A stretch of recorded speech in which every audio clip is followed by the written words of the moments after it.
Good morning, ladies. We have started, and I'm really glad that you are here. Now, Claire Booth Luke says a woman's best protection is a little money of her own. And I want you to imagine a world where you have a thriving investment portfolio, you have the investment literacy that you need, you are participating, you are understanding, and contributing to building your own wealth. And that is exactly what the JSE She Investment series is all about. Ladies, happy Women's Month. And I hope that in your families, in your households, at work, you have been treated the best way possible. In actual fact, it shouldn't only be in August, it should be an everyday thing. But I want to welcome you aboard the JSE She Invest 2021 flight. Now, I am your pilot. My name is Nicolette Mashida, sometimes known as the Financial Bunny. But that's not really the important thing. The important thing is my cabin crew, absolutely fantastic women who work across the financial sector. And they are here today to help you navigate through some of those things that you are feeling a little bit anxious about in terms of your investing. Now, we've seen that most women in their household, they make 70% of financial decisions, right? They are planning not only for today, living today with the income that they are making, but also planning for the future, investing, making sure that they're saving enough for their retirement. And what we do not want is that woman who is actively trying to build her wealth, being a little bit unsure of what it is that she's supposed to be doing, getting very confused with investment jargon. And that's why we are here today for the fourth time. It is the JSE She Invest 2021. Now, one of the things that they always say is that if it is not on social media, it did not happen. We are living in the fourth industrial revolution. So I would like you to please share any of your aha moments that you are going to be having today. And if it resonates with you, it definitely is going to resonate with another lady out there who may not be able to join us today, but will be able to track our conversation through that hashtag, which is hashtag JSE She Invest 2021. So please do share anything, nuggets that you are hearing, or the information that you are receiving. We also do have some amazing prizes that you can win today. Really, we've got JSE hampers, we've got vouchers from our broker partners, we've got investment vouchers that you can win. So please do engage with us. But also something really special that we do have on your left side of your screen, you should be able to see a tab that says Expo or Exhibition. Please do go and go in there and really go and explore some of the investment options that are available to you. Have a conversation with our broker platforms or broker partners so they can give you information that can really equip you to be able to navigate the investment space. Now, 4 years of the JSE She Invest series, it empowers women and gives them that nudge that they definitely need. And I'm hoping that today is going to be fruitful for you and you're going to share some of this information. Now, 2021 has been significantly impacted by COVID-19, and we're seeing that women are more likely working in those sectors that are being hit the hardest by the pandemic. This shows that women are 24% more likely to lose their jobs or suffer from steep income falls on top of the already prevalent gender pay gap struggles. So, how do you plan for a future of unknowns? And that's what today is all about. Now, together for this runway, let's welcome a powerhouse whose career spans over 25 years of the global experience in financial markets and the industry itself. She is really a powerhouse. She sits on various boards, but of course, she is the Chief Executive Officer of the Johannesburg Stock Exchange. Ladies and gentlemen, please welcome Dr. Leila Fourie. Good morning, everyone, and welcome to the JSE's 4th Annual She Invests Conference.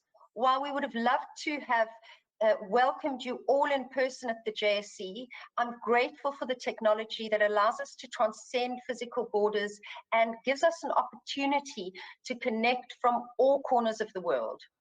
This Women's Month, I've spent time reflecting on how the role of women in stock markets has progressed.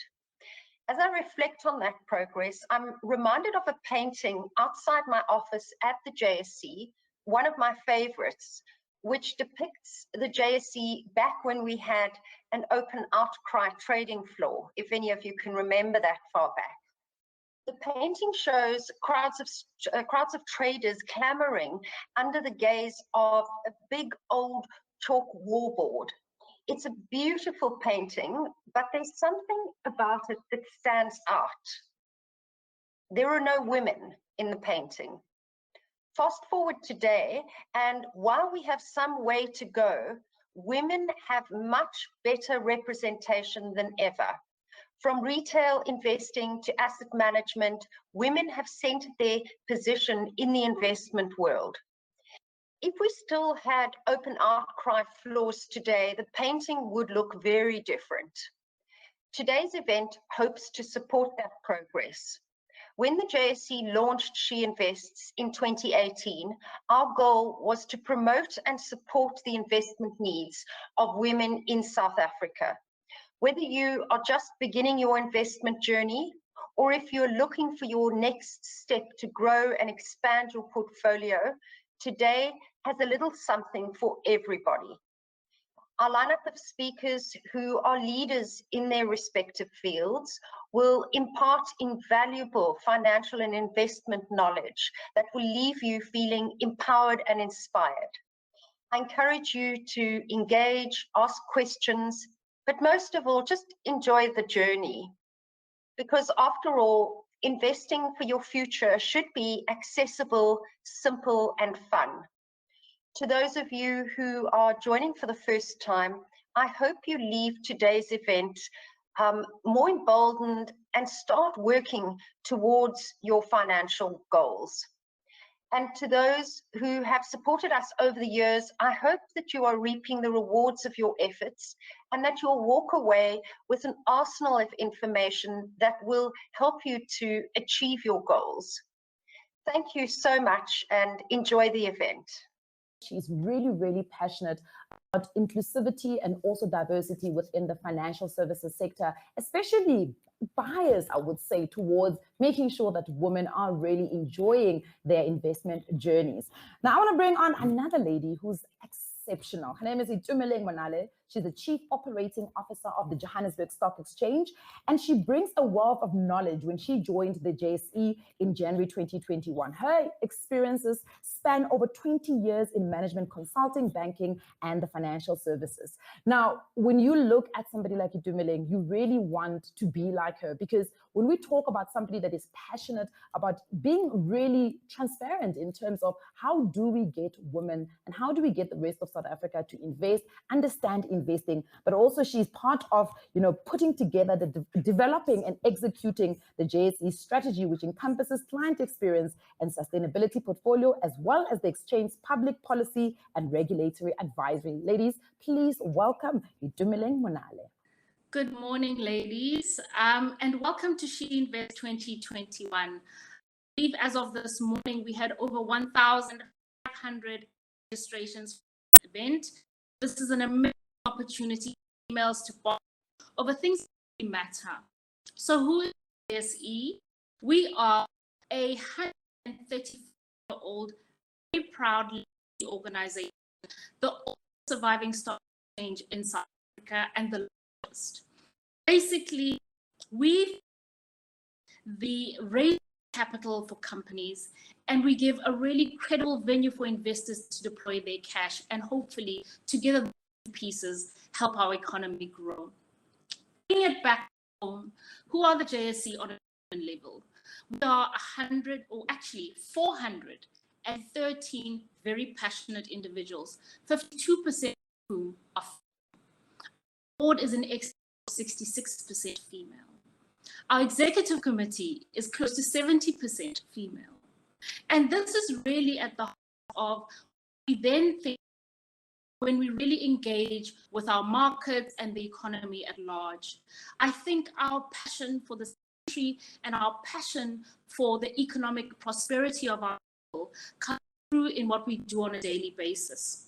On a daily basis, we observe billions of brands exchanging hands and being traded. And we really would left it only in the hands of corporate South Africa to ensure that our economy grows.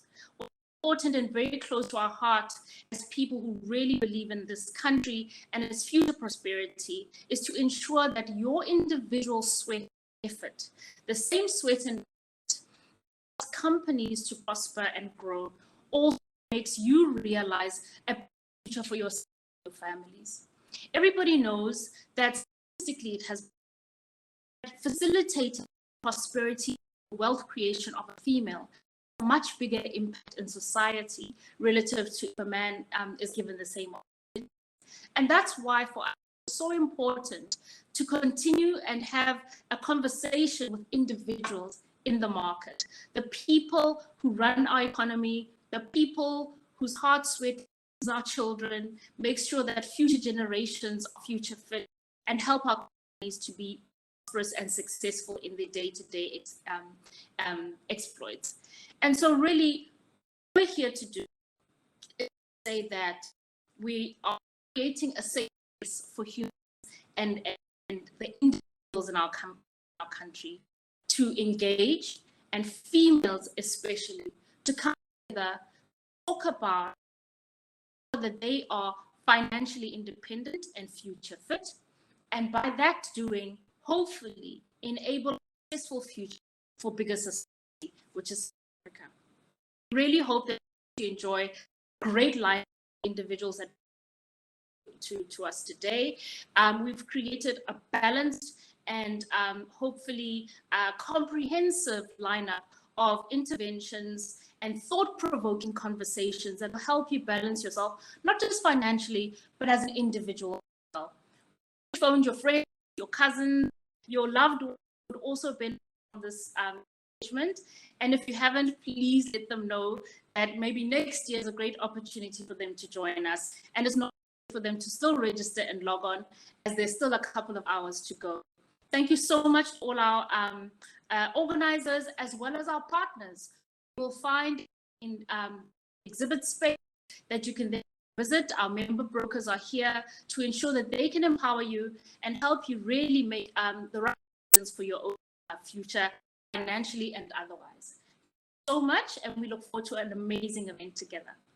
Thank you very much to Itumeleng Monale. She is the Chief Operating Officer of the Johannesburg Stock Exchange. And she said something really that touched my heart, and is the fact that the JSE is really woman-led, and you can feel the passion of each and every single individual. I mean, from Dr. Leila Farid to Itumeleng Monale, the way they speak about women and including women in investing is something that really we can all commend and really look forward to seeing what more can the JSE really do for us, because I'm excited. I'm just thinking about my first time trying to invest and maneuver around the space, and you've got such a number of financial instruments that are put in front of you, but how do you really understand which ones to choose? And often we speak about when you are going into your tool shed and you want to fix a specific problem, you need to know exactly which tools to pick up. Same thing as when you're packing your vanity case. If you want to have a certain look, there's specific things that you need to make sure that you are putting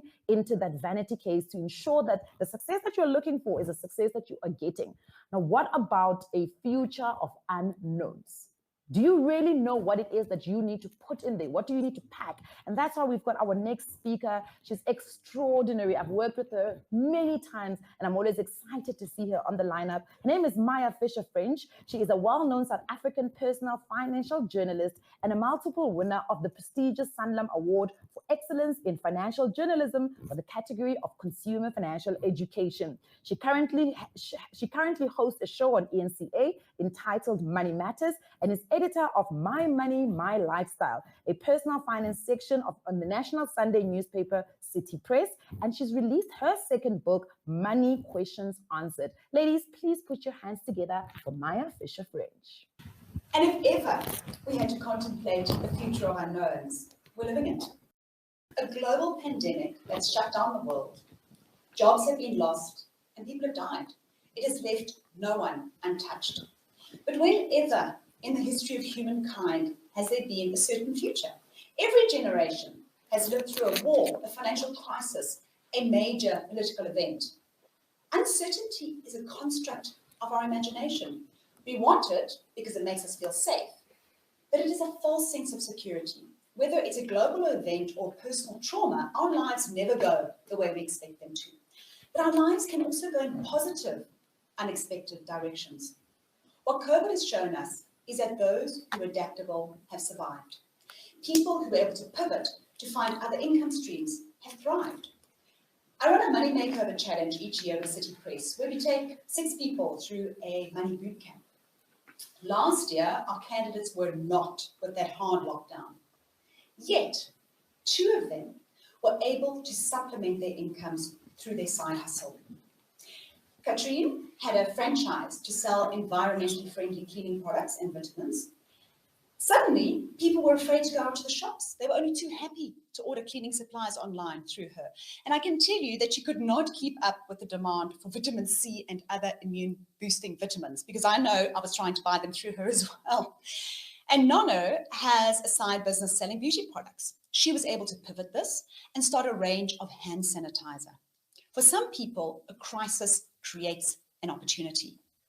This year's Old Mutual Savings and Investment Monitor that interviews 1,000 urban working households found that there's been an increase in the number of people earning multiple income streams. 47% of people had more than one income, either from a formal second job or having a side hustle. And this was highest in Generation Z, that age group 18 to 25. They also saw an increase in the number of self-employed to 16% of those interviewed. Now, this tended to mostly be people in their 50s and older, but they have also seen an increase in the younger age groups. COVID has accelerated the pace of self-employment and the ability to work remotely. This is opening up another whole world of work. A friend of mine is working on contract for a US company. They send her the information during their working hours. She's able to do her work whilst they're sleeping, and then they wake in the morning to her updates. So they can basically work 24/7. So the time difference is now a selling point. And let's be honest, we really have no idea what we will be doing in 5 years' time, especially if you're in your 20s and starting on your career path. By the time I found my true calling as a financial writer and educator at the age of 32, I had gone through many different careers. And I'm not talking jobs here, by the way, I'm talking actual careers. I had studied economics, not law, which had been my original plan. My first job was working as a researcher at a political think tank whilst owning my own coffee shop. I worked at Investec Private Bank as an investment advisor. Then I moved into a stockbroker, and I even had a stint as a headhunter for a recruitment company before joining a newspaper as a financial journalist. I then went on to freelance and started my own business. Gaining wide knowledge and experience is great, even if that includes traveling the world as a digital nomad. But it does mean you have to manage your money a lot more effectively. Because it takes you if it's going to take you till your mid-30s or 40s to find your dream career, and you haven't accrued any savings by then, it will set you back. The scary statistic is that millennials, so those in their 30s and 40s, are saving less than any other previous generation, although we already have a retirement crisis in South Africa where most people cannot afford to retire. So the millennials are saving less. What is this crisis going to look like by then? The reality is that the traditional 8-to-5 job has become less relevant. And this requires another whole set of skills, from knowing how to sell yourself to knowing how to manage your cash flow. To prepare for a life of the unexpected is to prepare and embrace uncertainty by having financial flexibility. The only plan you can make is one where you can control your own opportunities. So I'm going to go on to my slides here to show you what I think are the 5 rules for planning for the unexpected. The first rule, number 1, is liquidity. Now, what I mean by liquidity is having accessible money. So I'm not talking about the money you've put away for retirement. I'm talking about the accessible funds that you have.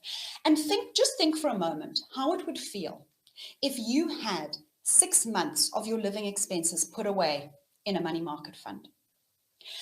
Maybe you're really happy with your job right now and you don't want to change, but how comfortable would you have felt entering COVID with those 6 months of expenses put away? Or maybe the thought of having 6 months of living expenses makes you realize that you can grab those opportunities out there, that you can take chances, that you can start your own business, change your career. And that is what liquidity is about. Liquidity is about having enough money for your emergencies, the car accident, the medical bills, the tires perhaps that burst on your car. I had to replace 2 last month, so I know what I'm talking about.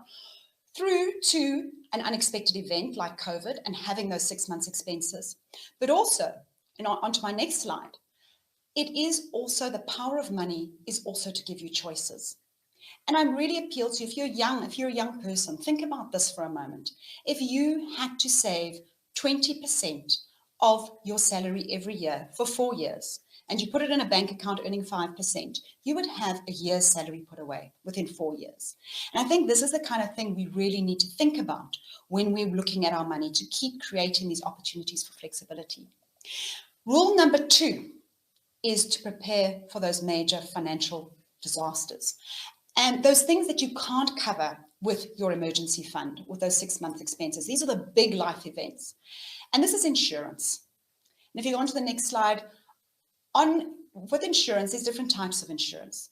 The first one you'll see up there, and this is one that really bugs me, is please don't buy a car if you can't afford the insurance, because I am getting endless emails from people saying, Maya, I dropped my insurance on my car, I've crashed into somebody, they're insured, but their insurer is making me pay them, as if like, oh, how rude of them. Oh, let me tell you something. Insurers are so tired of paying out for uninsured people that yes, they are going after people to pay back, even if the person they smashed into is uninsured. And I'll also tell you something else, that even if you are the best driver in the world and you never caused the accident, if somebody crashes into you, 60% of South Africans are driving around uninsured, which means it's a very high chance the person who smashes into you is uninsured. So they're not going to be able to pay for your expenses either. So please, car insurance, short-term insurance, really important. Then life insurance. And this is for, again, this was highlighted for us in COVID. In the last month, I have lost 2 colleagues aged 40 years old to COVID. One of them has left a family, a little 18-month-old child. Life cover and protecting your family, extremely important. But also your future income. If I become ill, I work for myself. If I become ill and I can't work for a period of time, I don't have a boss to bail me out. And actually, your biggest asset is your future income. That's the money that you're going to be earning. You need to ensure that. And the third important insurance there is hospitalization, medical costs. Again, COVID's reminded this of us. One colleague of mine who passed away, he was in ICU for a month. So at least make sure you have a hospital plan, if nothing else. And if you really, really can't afford a hospital plan, then at least look at something like a medical insurance that covers some basic primary care for you and a little bit of hospital expenses. Rule number 3, start compounding. Okay, from your very first paycheck, or if right now you've had many paychecks but you haven't started saving and investing, start now, because compounding, it's about time. You have to have time to compound. Onto my next slide there, you will see the impact of this. And this is something that I really I want to pull my hair out when I hear people, 30-year-olds, wanting to take out their pensions because they want to do something. They don't want to just leave the money there. Just have a look at that slide. This is if you have 100,000 rand. So most people by the age of 30, if you've had formal employment and you had a retirement fund, you've probably built up around 100,000 rand. If you just left it and you never touched it again, and you were earning a long-term return of 10% per annum, it doubles every 7 years. It goes from 100 to 200, 400, 800. But look at what happens towards the end. That doubling starts becoming significant. You go from 1.6 million to 3.2 million. But the flip side is 30, you cash in, you delay that by 7 years and only have your first 100,000 by the age of 37. By the time you're 65, it's only 1.6 million. You have literally lost 1.6 million rand because you haven't taken the opportunity of compounding. So I really, really urge you, in this world of uncertainty, let time and compounding do the heavy lifting for you. And my 4th rule, a very, very important one, please, is avoid the car debt trap. That's the other email I get every week, right? I can't afford my car repayments anymore. What do I do? And the thing is that what most people do is they go out and buy the car of their dreams or the car they want, and they're financing it over 60 months, 72 months with balloon payments. Oh, it's all fantastic until you can't afford it. And let me tell you, you cannot trade out of that car because your car is worth less than what you owe on it for the first 3 to 4 years. If you want financial flexibility, you want financial freedom, don't tie yourself to long-term car repayments or expensive car repayments. And my final and 5th and final rule of planning or living in this world of uncertainty is to invest in yourself. And let me tell you, overnight, I had to learn how to do webinars. I had to turn my TV room into a studio. We all had to pivot. We all had to change. We all had to reskill. And in a world that is moving so fast and changing so fast, reskilling all the time, keep learning, keep changing, it's extremely, extremely important to be investing in yourself, because at the end of the day, you are your biggest asset. So I think that pretty sums it up to me. And I'm going to hand over to Colette now. Wow, thank you so much, Maya. You know, as you were speaking, I'm sitting and I'm thinking, I wonder what would happen to me if ever I didn't have insurance and you know, I bump somebody on the side of the road, or I bump somebody's car or something, just, you know, and Murphy's Law always, it's the day you think, oh, you know what, this month I could try and get away with not paying my insurance policy. And that's when something happens. So I think it's really important what Maya's really spoken about, having that insurance to make sure that if there is ever an economic interruption in your life, because you must remember, the financial services sector has got quite a number of very smart people that ensure that they kind of project any type of financial loss that may potentially happen to you. And then they create that product or that policy that will respond to that financial loss. And then we sit on the other side and we're like, no, I don't need a car insurance. What happens the day you get into that accident? Credit life insurance. What happens the day when you lose your job and you've got to take voluntary retrenchment and all of a sudden you can't afford that car, and you're now sending those emails to Maya and saying, I can't afford my car. What is it that I can do? But Maya, thank you very much. I mean, I'm feeling a little bit better, and I think that's really what today is all about, is to ensure that we have a cohort of women that are going to feel like they've got the right tools that they need when they get off today's conversation. But let's speak about that 47% of people, I think it came from the Old Mutual Savings Monitor, 47% of South Africans are now feeling that they need to have an additional income. What does that additional income actually mean for people?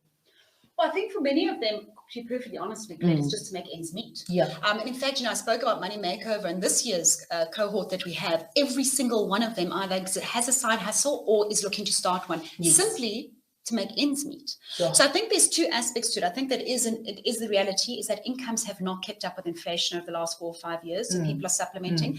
But for other people, it's actually the luxuries. It's those nice to have. So they get that little bit of extra income. They can do a little bit more with their lives. They can, you know, they can do the holidays and things like that. So I think it does depend on the individual, but those are two driving factors. Yeah, I think, you know, often we all speak about having an additional income is sometimes a luxury, but people don't realize, as you rightfully say, sometimes it is just to really compensate for just not earning enough. But one of the things you spoke about was debt, you know, and we do find that people have some destructive debt that, you know, they need to really pay off as quickly as possible. If somebody's sitting here today and they're like, you know what, my biggest hindrance to investing is because of debt, what would you say to that person? I think you do need to target your debt. And again, people say, where do I get the money for debt? You know, Nicolette, go through your budget, take the sacrifices, make the, you know, do what you need to do. But I still think you should start investing. Yeah. So even if it's 200 Rand a month, and I mean, you know, exchange traded funds, you know, the JSE's got exchange traded funds listed. You don't need a lot of money to start investing. And I think even if you're just starting off a little bit on the side whilst paying off your debts, what I see is that people keep that, they focus only on paying off debt, then they go back into debt, and then they focus on paying off debt, and they never ever building that compounding. That's very true. I mean, how often do you hear people say, how do I clean my credit profile so that I can qualify for a loan? Exactly. And then they go back into debt, and then you're like, okay, how are you balancing it out? Because the whole idea of paying yourself first is for you to start saving and investing. Maya, I've got another question for you. I'm just sitting here thinking, as a young woman that's maybe with us today, who's sitting there thinking, I am actually intimidated by finances. I'm intimidated by the jargon. I'm intimidated by, I don't even know where to find a broker. Where does that one person start today? I want them to be able to say, when I get off here or during the break that we're going to have, if I'm going to go to the expo stands, I want to ask this question. What is it that they should be asking, and where should they start? Well, let's just take it as investing at this stage, right? So I think, first of all, there's a lot of opportunity. I mean, compared to when I entered the market 20 odd years ago, the opportunity for DIY, you know, your Satrix, your Corshes, all of those, the exchange traded funds. And I mean, I'm a big fan of exchange traded funds. You can just simply go and open an investment. You can go online. There's so many tools now that guide you through it. You can say, okay, I like that one. But if you kind of feel like you need a partner, I am a big fan of financial planners, and I want to specify the word financial planner versus salesman. Okay, right. So I'm not talking about the insurance salesperson. I'm talking about somebody who's going to walk a journey with you, somebody who's going to say, right, let's look at this holistically, and let me help guide you. So I think for me, finding that person that you can have a long-term relationship with, looks at your will, looks at all those other aspects of your life. I think that is an incredibly important relationship. It's a bit like a marriage, right? When you go and find that right partner. So I think that's important. I think it is enough out there now that people can just simply go and do a little bit of DIY just to start. If you're in your early 20s, you probably don't need a lot of complicated stuff. You can just go online and just start investing. Yeah. I like that. I like that holistic look at your finances and really planning it from that perspective. And as you rightfully say, having the right financial planner to be able to help you plan, for your future. But let's speak a little bit. I mean, we've heard a couple of times when people speak about some of the red tape that is around women not investing or women taking long to start investing. It's been jargon. It's been time to actually stop everything else that you are doing and say, I'm actually going to invest. And you said something quite, and I'm going to put you on the spot, and you said you really like ETFs. Perhaps maybe tell us why you like ETFs and what advice you would give to that woman that says, I just don't have the time to invest. I don't have enough knowledge. I'm not really sure what to do.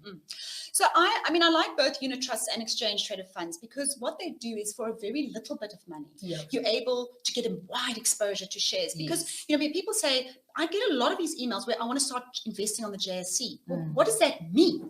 And I can tell you, if you're starting off with 300 Rand a month, it's very hard to buy a single share on the JSE. And also you need to know what you're doing.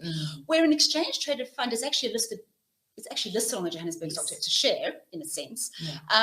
But it gives you exposure to 30 or 40 other companies in the index. So it'll give you your largest companies in the Johannesburg Stock Exchange, or you could even invest in something like an MSCI index, which is a global index. So for me, just 300, can you imagine 300 Rand a month and you have exposure to 1,800 global companies? That's what an exchange traded fund does for you.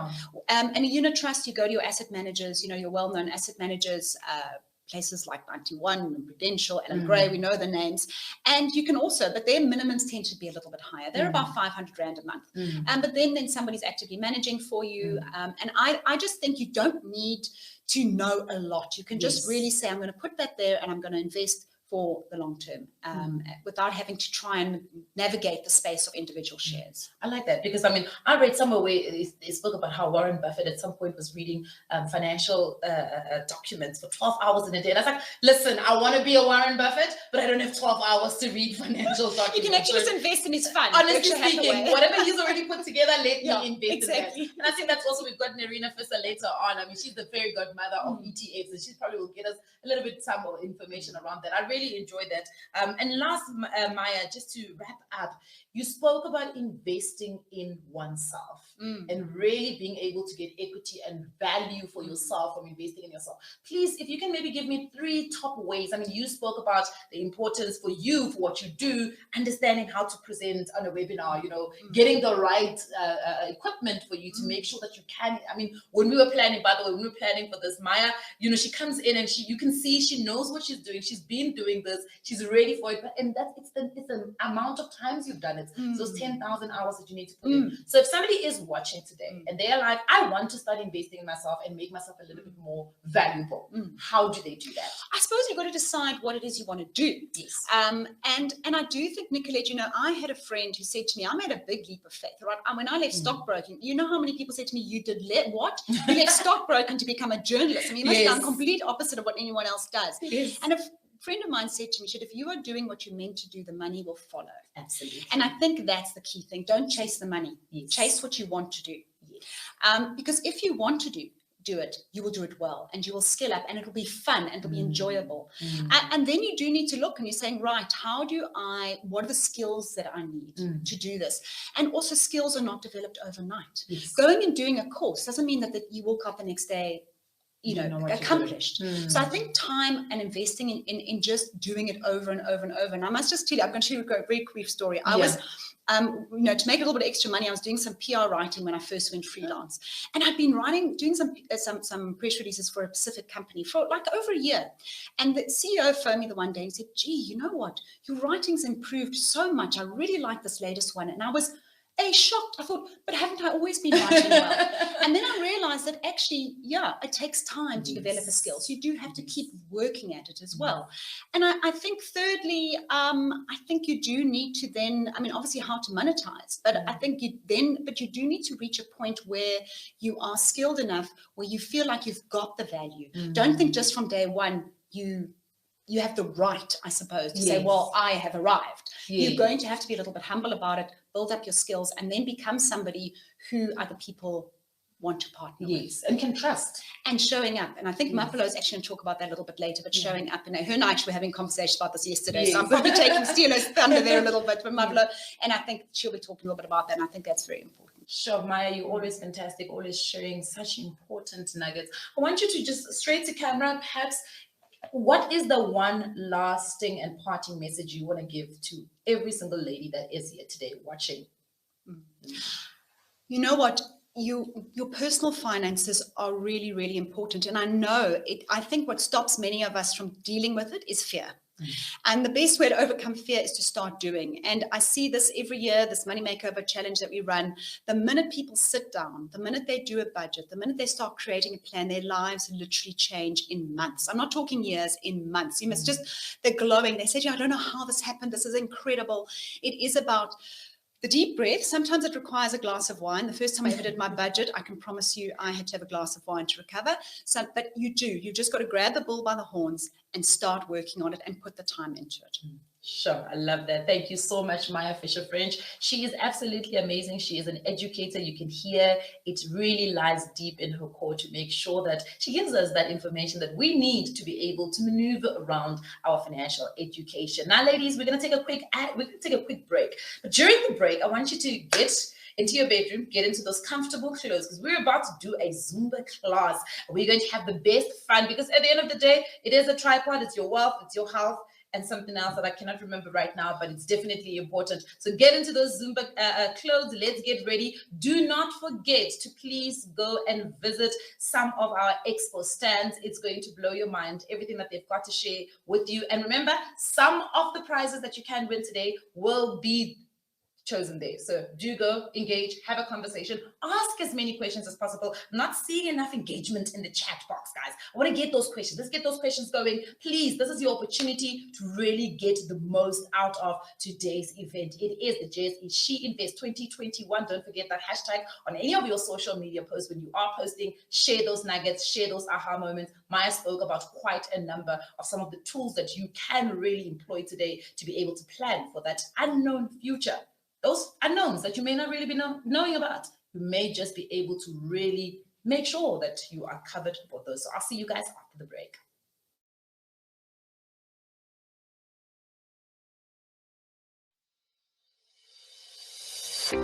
Welcome to your centralized hub for all your shareholder communication. Join our investment community and get access to a wealth of information, such as all your detailed shareholder communication, unclaimed dividend information, annual reports, your biannual statements, notice of AGMs, and educational material, all in one place. I'm here to help you register on the Central Hub. Let's get you started on your journey to simpler investing. If you have already registered, please go ahead and log in. If you have not, please click register and follow the steps to continue. Thank you for registering on ShareHub. Your shareholding will be verified against your ID number. We will contact you with your login credentials once you have been verified.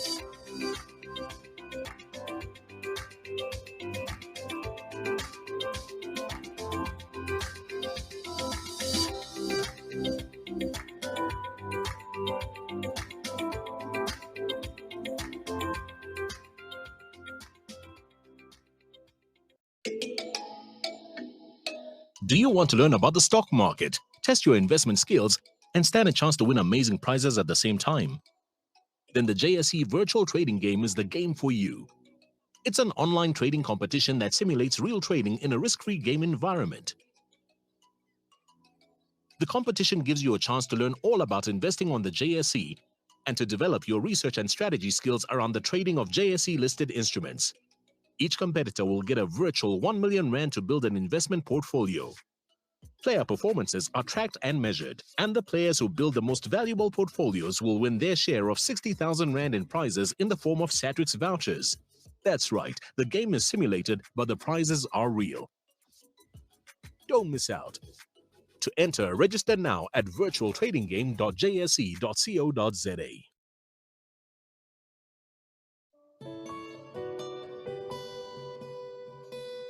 We would all like to grow our wealth.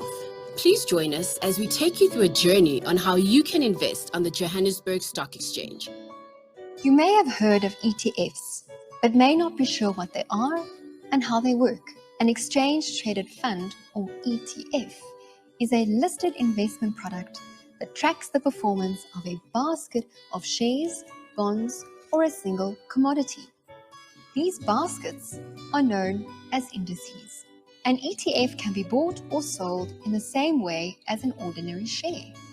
ETFs are ideal for any investor wishing to gain exposure to different sectors and asset classes, both locally and globally.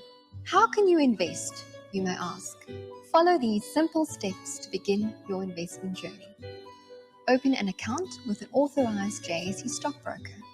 To find one, visit the JSE website on www.jse.co.za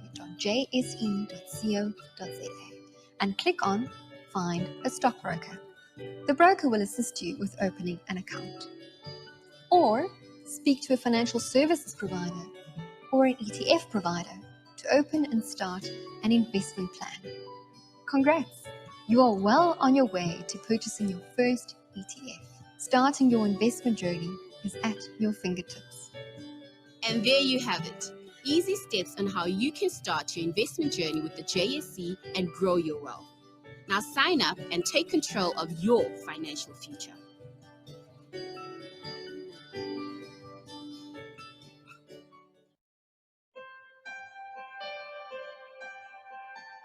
ETFs offer diversification because they provide exposure to a wide variety of assets. We will now look at the types of ETFs available on the JSE and how you can easily invest in them. The JSE offers 75 different types of ETFs, ranging from broad market equity exposure, local and global debt, property exposure, access to precious metals, and Africa, excluding South Africa equity, and smart beta ETFs. ETFs offer accessibility to local and global markets through a single investment. By opening an account with an authorized JSE stockbroker or opening an investment plan with an ETF provider, you can easily buy ETFs with a monthly debit order or a single lump sum investment. Through a stockbroker, you can start buying and selling shares, ETFs, and other JSE listed instruments. A do-it-yourself stockbroking account means that you make the investment decisions. A discretionary stockbroking account means the stockbroker makes the investment decisions on your behalf. To start investing in ETFs, visit www.jse.co.za to search for a stockbroker in your area and a list of JSE listed ETFs. The array of ETFs that are available on the JSE afford an investor the opportunity to start their investment journey and grow their wealth.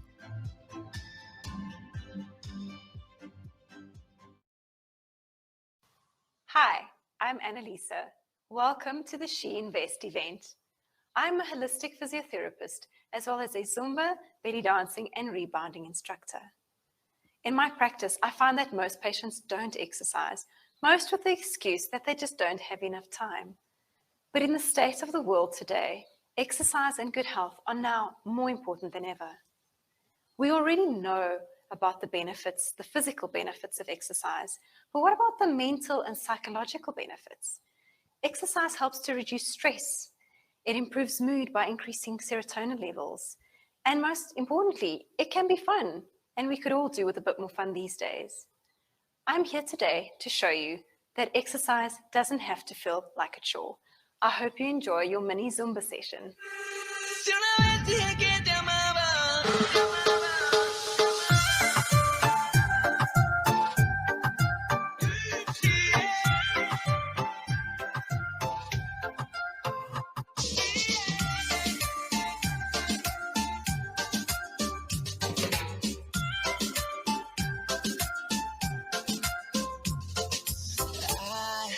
Give you all of me and more, but you wanna throw it out the door. I did everything you asked to me, but you took my for granted. Now you're begging me not to leave. You know it's you get the mama, I know regretting. You know it's you get the mama, I know now that I'm not. Crazy, I want to you that I love you, and then I can't go on to hold you. You my bestie, you get the more, no, when one said, it's that love, it's closer than yeah.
Could've made a family, could've been your match. I know you miss when you were dancing bachata en mi casa. You ain't got act no disaster. I would 10 toes down, but you ain't hold me down. Oh, now you hold me down, cause I made 100 down. You know it's the que te amaba, I know regretting. You know it's the que te amaba, I know now that I must have been crazy. I want to you that I love you, and then I can't go on to hold you. You know it's the que te amaba.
I hope you enjoyed that little session. If you have any info about me or my services, please feel free to visit the exhibition stand. Annalisa Ramal, that has It's so exhilarating. I wish I could have taken part in it, and especially because our wellness is so important to us, because it really forms part of being able to get into such things as topics like investing, being able to participate in the financial services, whether it's financial education or whether you're buying a product or having a conversation with your financial planner. It is always important that you are in the right type of mental framework, but also physically that you are feeling really well. Thank you very much. And thank you to everybody that participated in that Zumba class. I'm sure you're really feeling buzzed up and ready for our second session. Welcome back to the JSE She Invest 2021. It has been an exciting one. It's a start. I've seen all of your tweets. I'm really excited. I'm seeing you guys sharing all sorts of nuggets and your aha moments, but I'm also seeing your questions that you are sending in our chat and Q&A box. So really, thank you very much. I saw some people also went to visit our exhibitor stands. Really, really thankful for that and really exciting. But I think one of the things that really always pops up when you have these kind of sessions are some of the questions that come up, and they come up over and over and over again. And most of them really always touch on money management. Now, one of the things that we've always heard is that earning more money is not going to compensate for your lack of knowing how to manage your money. Managing your money is a crucial life skill that each and every single one of us should have. And next up, we have somebody who is extraordinary, who's going to help us and teach us how to manage our money like a boss. Now, Mapalo Maku is a published author of the book, You Are Not Broke, You Are Pre-Rich. And she's an award-winning personal finance coach, speaker, and City Press columnist, and the founder of Women and Finance. Ladies, please put your hands together wherever you are and give us that digital applause for Mapalo Maku. Thank you so much, Nicolette. So exactly this time, 4 years ago, my husband and I, with our 1-year-old son, packed our belongings into storage to move in with my father-in-law on 1st of September to Soweto. We wanted to buy a bigger house for our growing family, and we were both looking to go into business. But as a young couple starting out in life, we did not have the luxury to tap into a lot of funds. So to fast track our saving for a large deposit on our home and still have the guts to pursue our dreams, we decided the best thing to do was to move back home with our father. Now, before you think to yourself, Mapalo, that is a tall order. I am not asking you that you should pack all your bags and move back home. All I'm saying is that you need to take action to be able to make tough decisions for the things you truly, truly believe in and things that you want to achieve in life. For you, it could be selling the car that you know is very expensive for you. It could be downsizing, or it could mean letting go of the small luxuries that you have made in necessities in order for you to study further. What I've learned is that a year of sacrifice can make all the difference.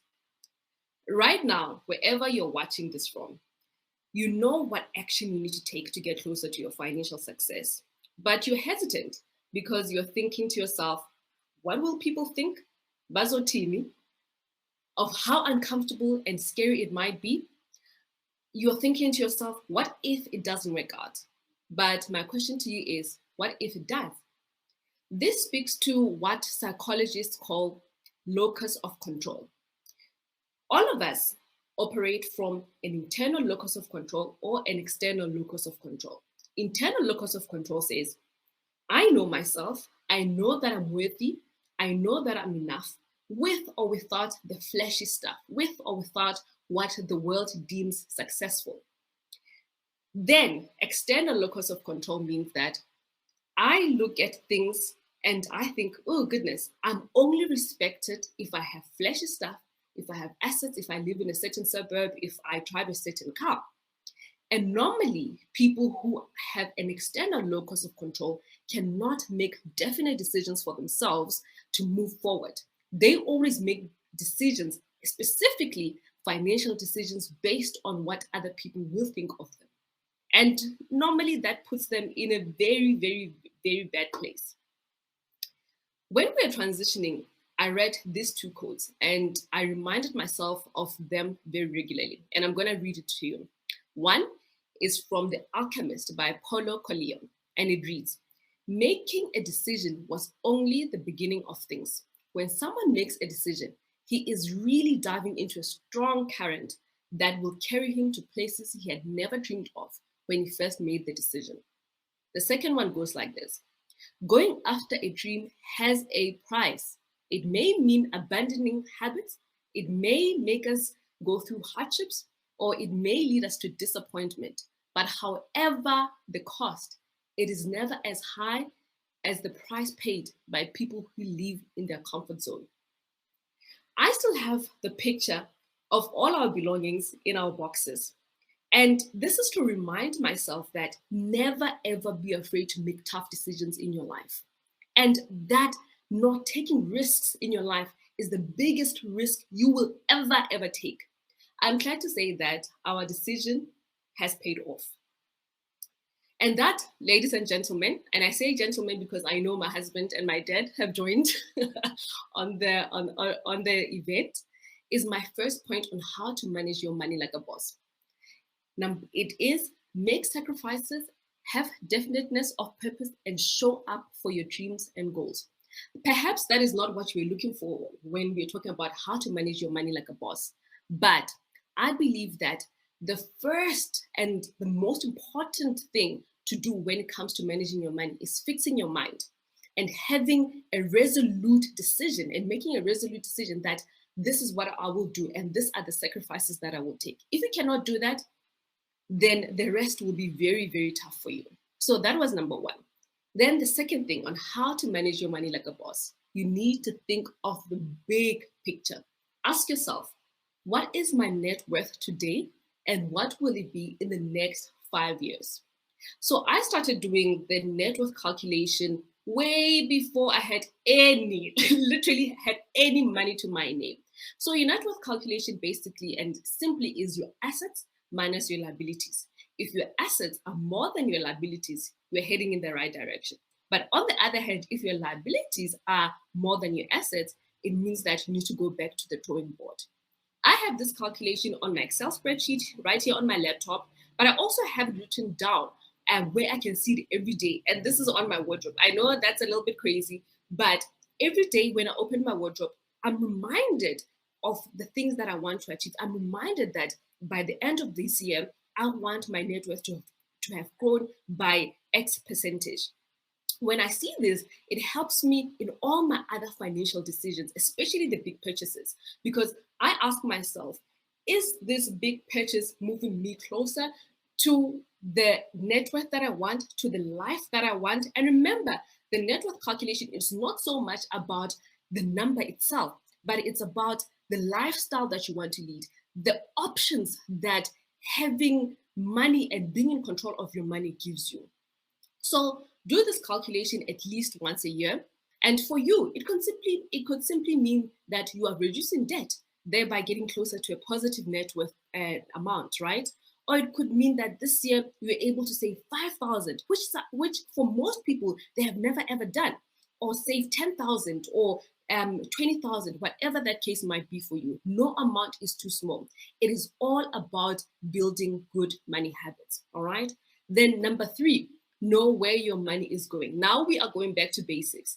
I know sometimes when you talk about budgeting, people are like, that is so boring. Why do we need to talk about budgeting?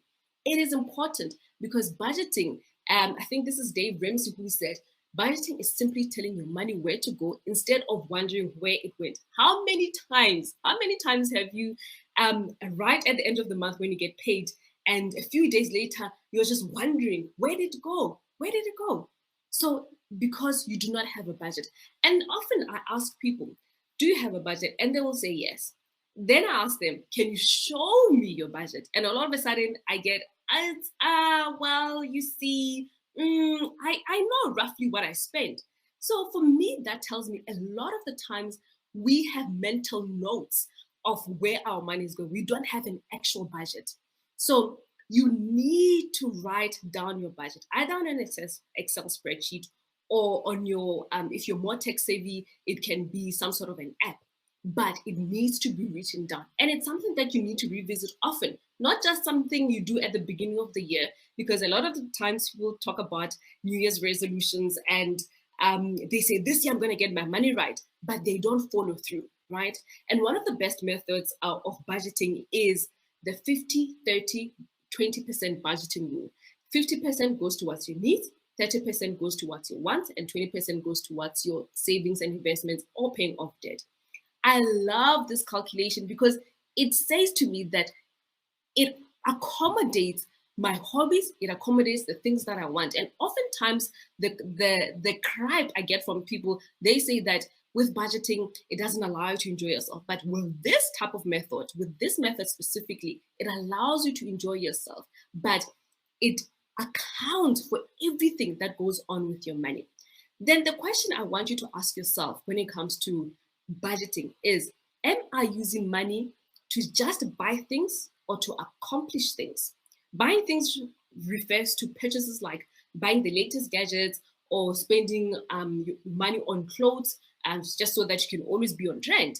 Whereas accomplishing things means spending money on opportunities that move you forward, like home ownership or education, for example. So you know that thing you need to do to move forward in your life, investing in yourself, thereby that will translate into growing your finances and making sure that you gain control of your finances. What is that one thing that you can do? What is that one thing that you should be doing that you're putting off because you're thinking about what we spoke about earlier? What will people say? This is going to be uncomfortable, and you're operating from an external locus of control, right? Then the fourth thing of how to manage your money like a boss, you need to start investing. And this is where I think the message from JSE She Invests come in. According to a study done by Fidelity, this is an investment company based in the US, it shows that women investors consistently outperform their male counterparts, making women better investors than men. This is because oftentimes women tie their goal to their investments. So for example, with me, I'm a mom of 2 boys, and I would tie my goal or my investment to saying that I want to invest for my kids' education. So I'm less likely, because I've tied it to a goal, I'm less likely to move in and out of positions. I'm less likely to move in or to withdraw my money based on new information that I find. Whereas with men, they are more focused on returns. So they'll be sitting around or they'll hear their friend talking about, oh, you know what, I made so much money from X and Y. Then they want to go into that thing. And normally I say, if you're hearing about it, it's probably too late. You're probably too late. You're not going to make any money out of it. So be consistent, know your goal, and invest according to that goal that you are trying to achieve. All right. So the question normally people, and specifically women, ask is, where do I start?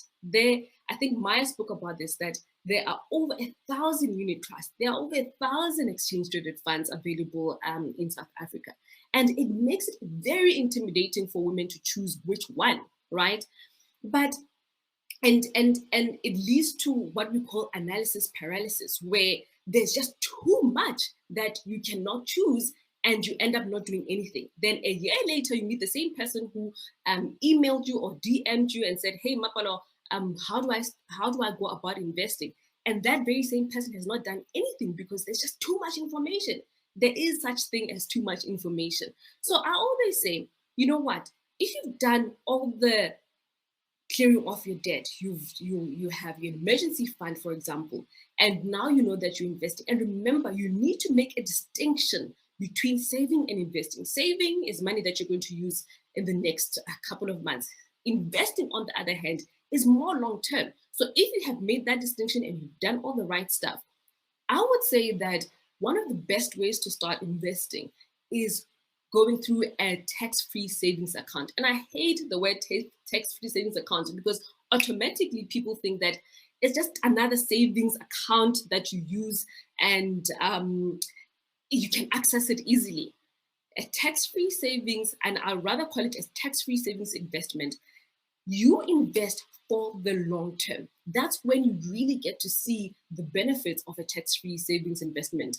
Because with a tax-free savings investment, you not get to pay any interest, no dividends tax, no capital gains tax. So whatever you've put in, plus the interest that you will get out. So let's say, for example, you invest for 15 years. So after 15 years, let's say you have R1 million in here.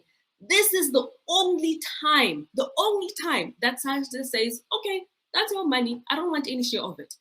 How often does that happen? Never. All right.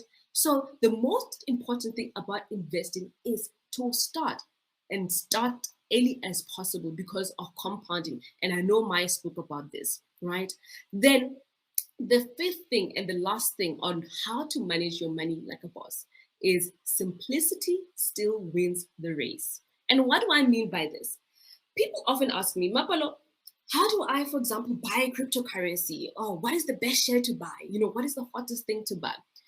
And I always answer this question by asking them a few questions first, right? So the question could, for example, be, do you know where your money is going, which we've spoken about? Do you budget? Do you have a budget? And are you tracking your budget? And one way you can track your budget as well is through the 22/7 app. I know a lot of my club members have spoken about it over and over again, and I know a lot of you are familiar with it, but just go check it out. It is completely free. It's really just an amazing tool. Then another question I asked, do you have bad debts that you should be getting rid of? So do you have credit card debt? Do you have personal loans? Do you have store clothing accounts?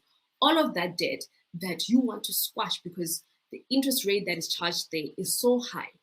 Do you have an emergency fund?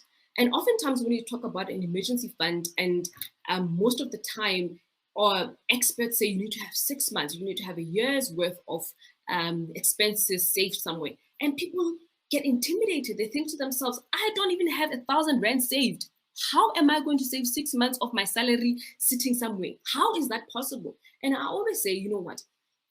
Do what is possible for you, but set a goal for yourself and stretch yourself a little bit. So if you have never ever saved 5,000, for example, say, you know what, by the end of the year or by the end of 2022, I want to have saved 5,000 rand as an emergency.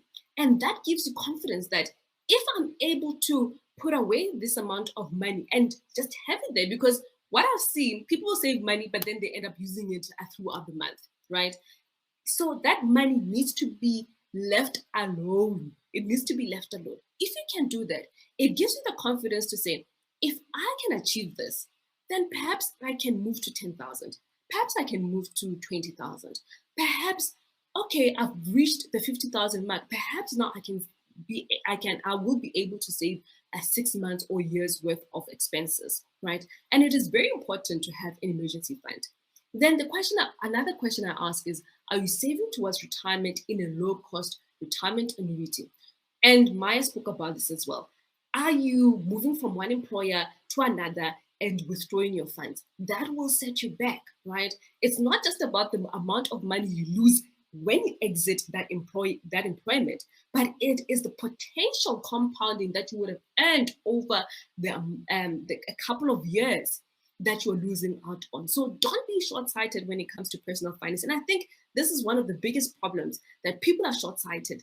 If I'm going back to my point about on number one, making sacrifices, some people would have said, oh goodness, I cannot move back home. A year, that's a long time. But a year made all the difference in our lives. And it made us confident in who we are as people, that we can make tough decisions, right? Then another question we should be asking, I normally ask, are you protecting your earning potential? And I think Maya touched on this a little bit, is that in the equation of assets, you are the biggest asset. Normally people will insure their cars, will insure their house, but what if something happens to you? You are the biggest asset. Your earning potential, you should protect it by all means, and you do this through income protection, all right? So these are the questions that I normally ask. And if someone comes back and says, then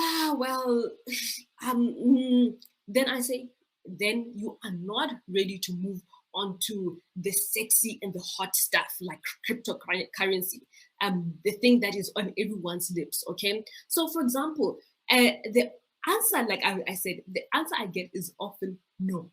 So to either one of the questions or all of them.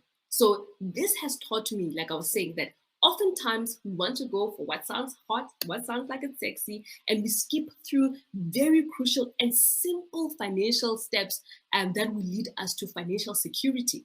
You see, I believe that, I think especially with social media, we have normalized, getting rich quick. Nicolette said this, so I'm just going to do it. But forgetting that Nicolette had to take steps before she gets there, right? So you need to apply simple and basic financial steps, and you will reach financial success and financial stability. You need to pay yourself first. You need to automate your savings and investments. Do not rely on how well disciplined you are. Because I know how many times have you told yourself that, you know what, at the end of this month, I'm going to start saving and investing. It doesn't happen, all right? Start investing in your future. Start making tough decisions. And remember, simplicity and sound financial planning still win the race. Thank you so much. Sure. So much, Mapalo. She is the author of You Are Not Broke, You Are Pre-Rich. So much that has come out of that conversation about managing your money like a boss. I've taken some notes. Your locus of control, external and internal, really understanding and being aware of it and how you actually make those financial decisions. Is it influenced by your beliefs, your identity, behavioral biases that you may have? She spoke about having to learn to make those financial sacrifices. Her and her husband moving back home so that they can reach their financial goals. Some of the interesting stuff that she also spoke about was that 50-20-30 budgeting rule.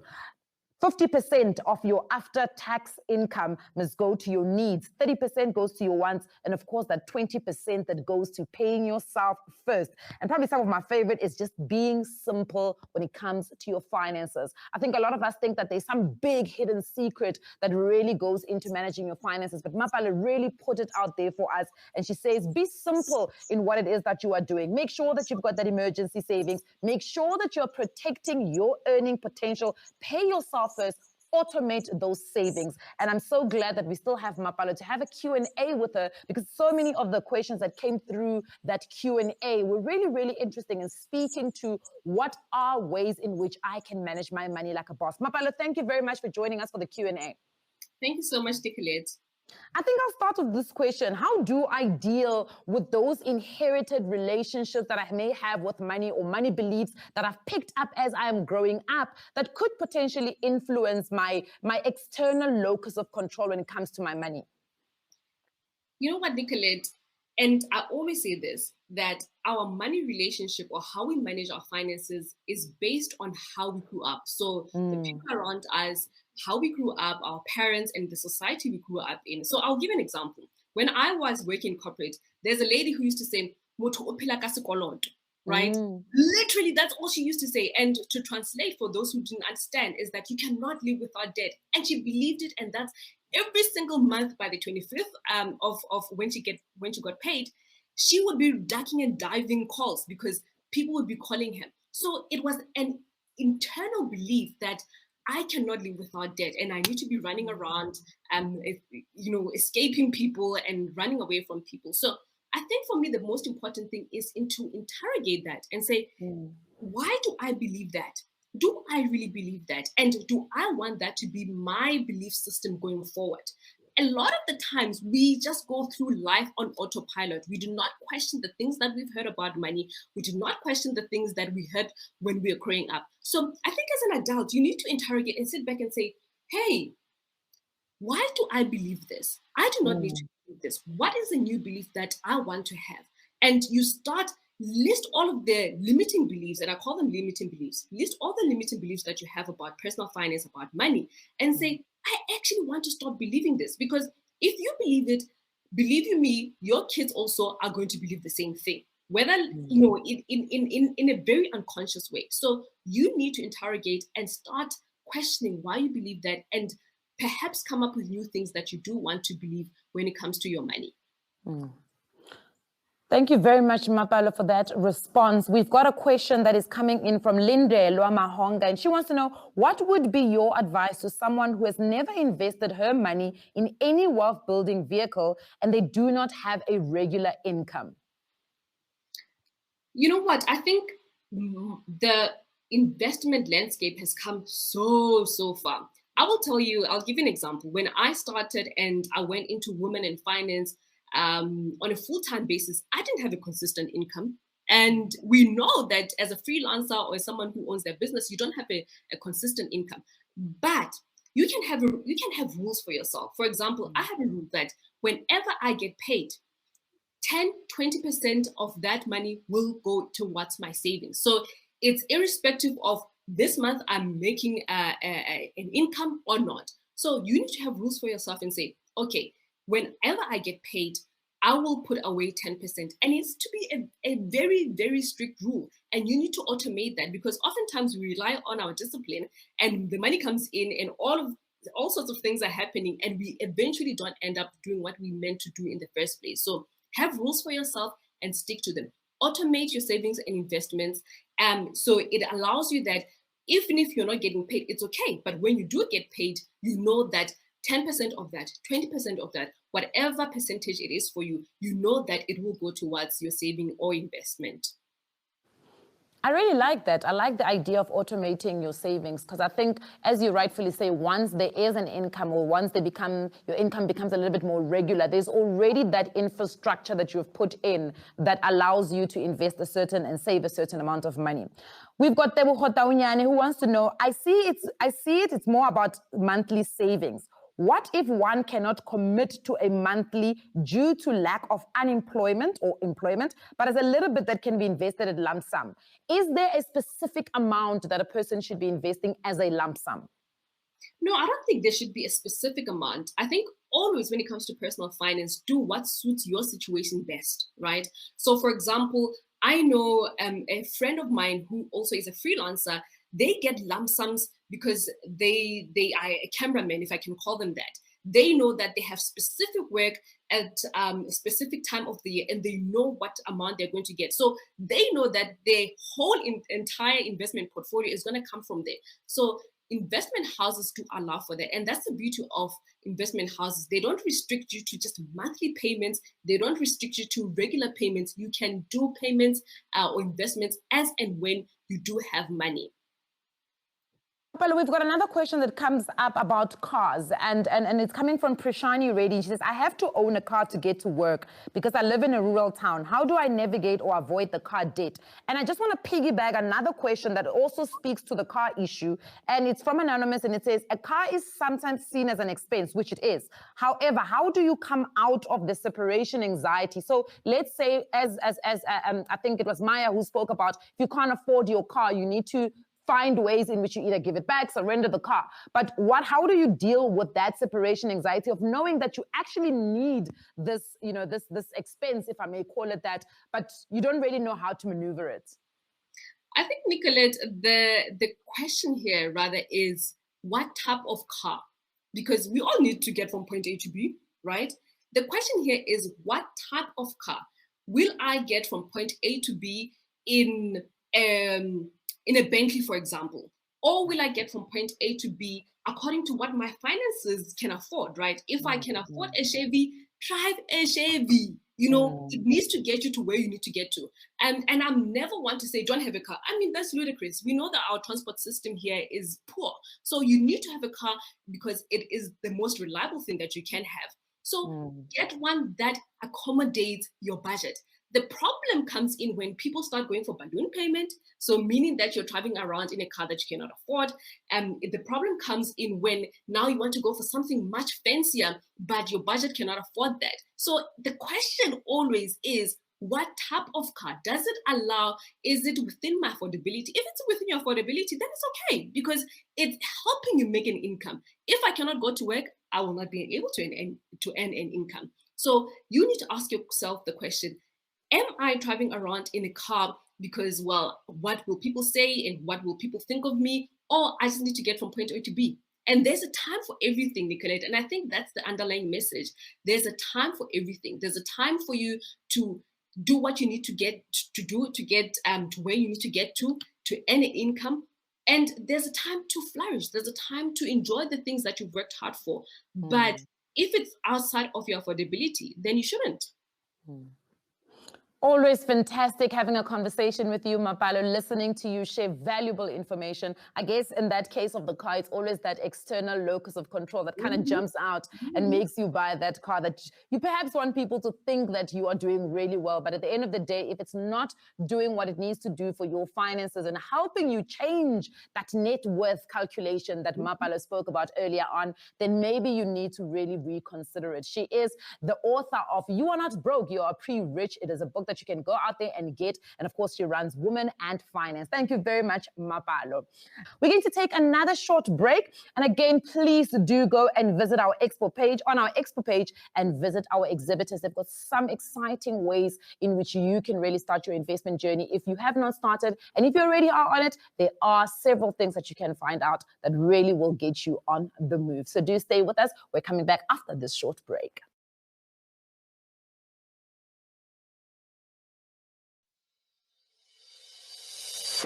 Welcome to your centralized hub for all your shareholder communication.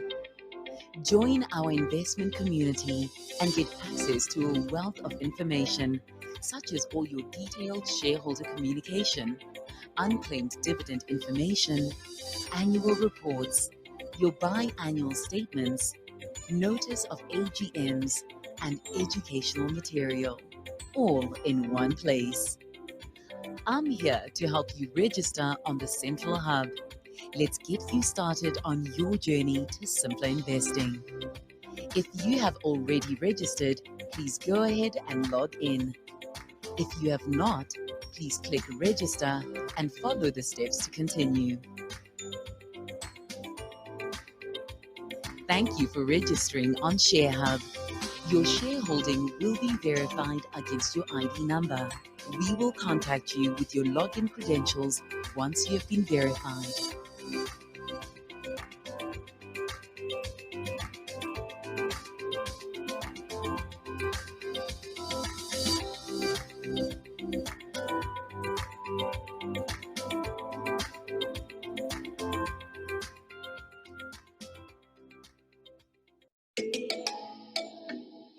Do you want to learn about the stock market, test your investment skills, and stand a chance to win amazing prizes at the same time? Then the JSE virtual trading game is the game for you. It's an online trading competition that simulates real trading in a risk-free game environment. The competition gives you a chance to learn all about investing on the JSE and to develop your research and strategy skills around the trading of JSE-listed instruments. Each competitor will get a virtual 1 million rand to build an investment portfolio. Player performances are tracked and measured, and the players who build the most valuable portfolios will win their share of 60,000 rand in prizes in the form of Satrix vouchers. That's right, the game is simulated, but the prizes are real. Don't miss out. To enter, register now at virtualtradinggame.jse.co.za.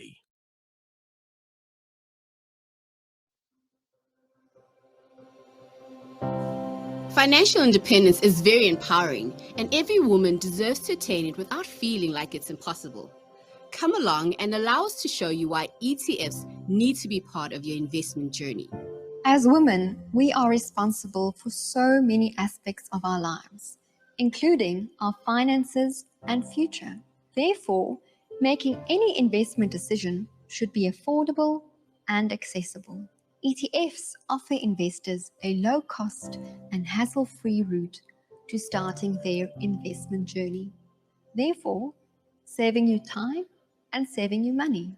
Through ETFs, you will be exposed to a variety of asset classes rolled into one investment. ETFs are also fully transparent, so you know exactly what you are investing in. An ETF is a listed investment product that tracks the performance of a basket of shares, bonds, or a single commodity.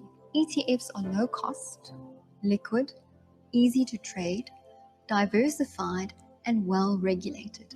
ETFs can empower investors to achieve specific financial goals, such as saving for your child's education, a deposit for a new home, a family vacation, or perhaps be the start of your story of prosperity. Here's how they work.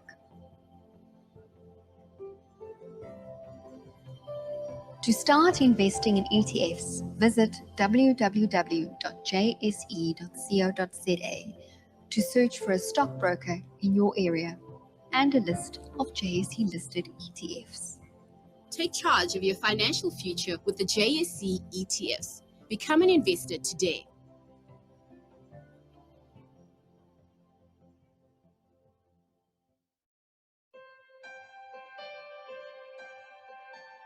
ETFs offer diversification because they provide exposure to a wide variety of assets.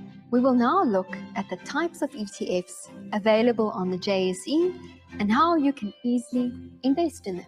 The JSE offers 75 different types of ETFs, ranging from broad market equity exposure, local and global debt, property exposure, access to precious metals, and Africa, excluding South Africa equity, and smart beta ETFs.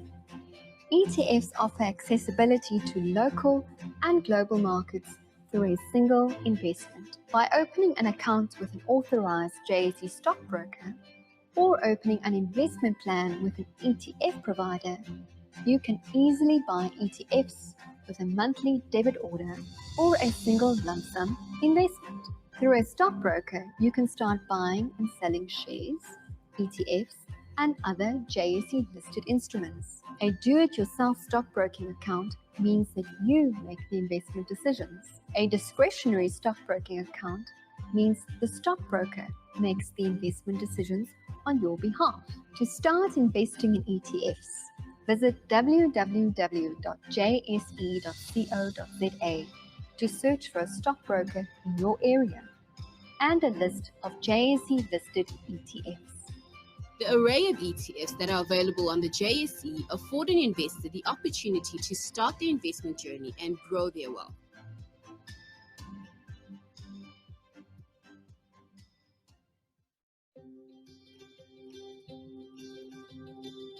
With ETFs, investors are able to optimize their investment returns.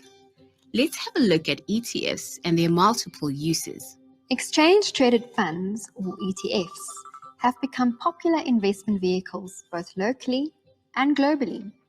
Investors who take advantage of ETFs as part of their investment strategy can reap many benefits. They are ideal for first-time investors and experienced investors. Investors can use ETFs to strategically allocate to different asset classes, tactically select ETFs to benefit from market movements, equitize cash within their portfolios, or run a core satellite strategy, where a portfolio could consist of a core of ETFs offering lower risk and satellites of single shares offering more risk, or vice versa, all of which is designed to offer excess returns to the investor. ETFs may also be shorted, serving as an alternative to using derivatives.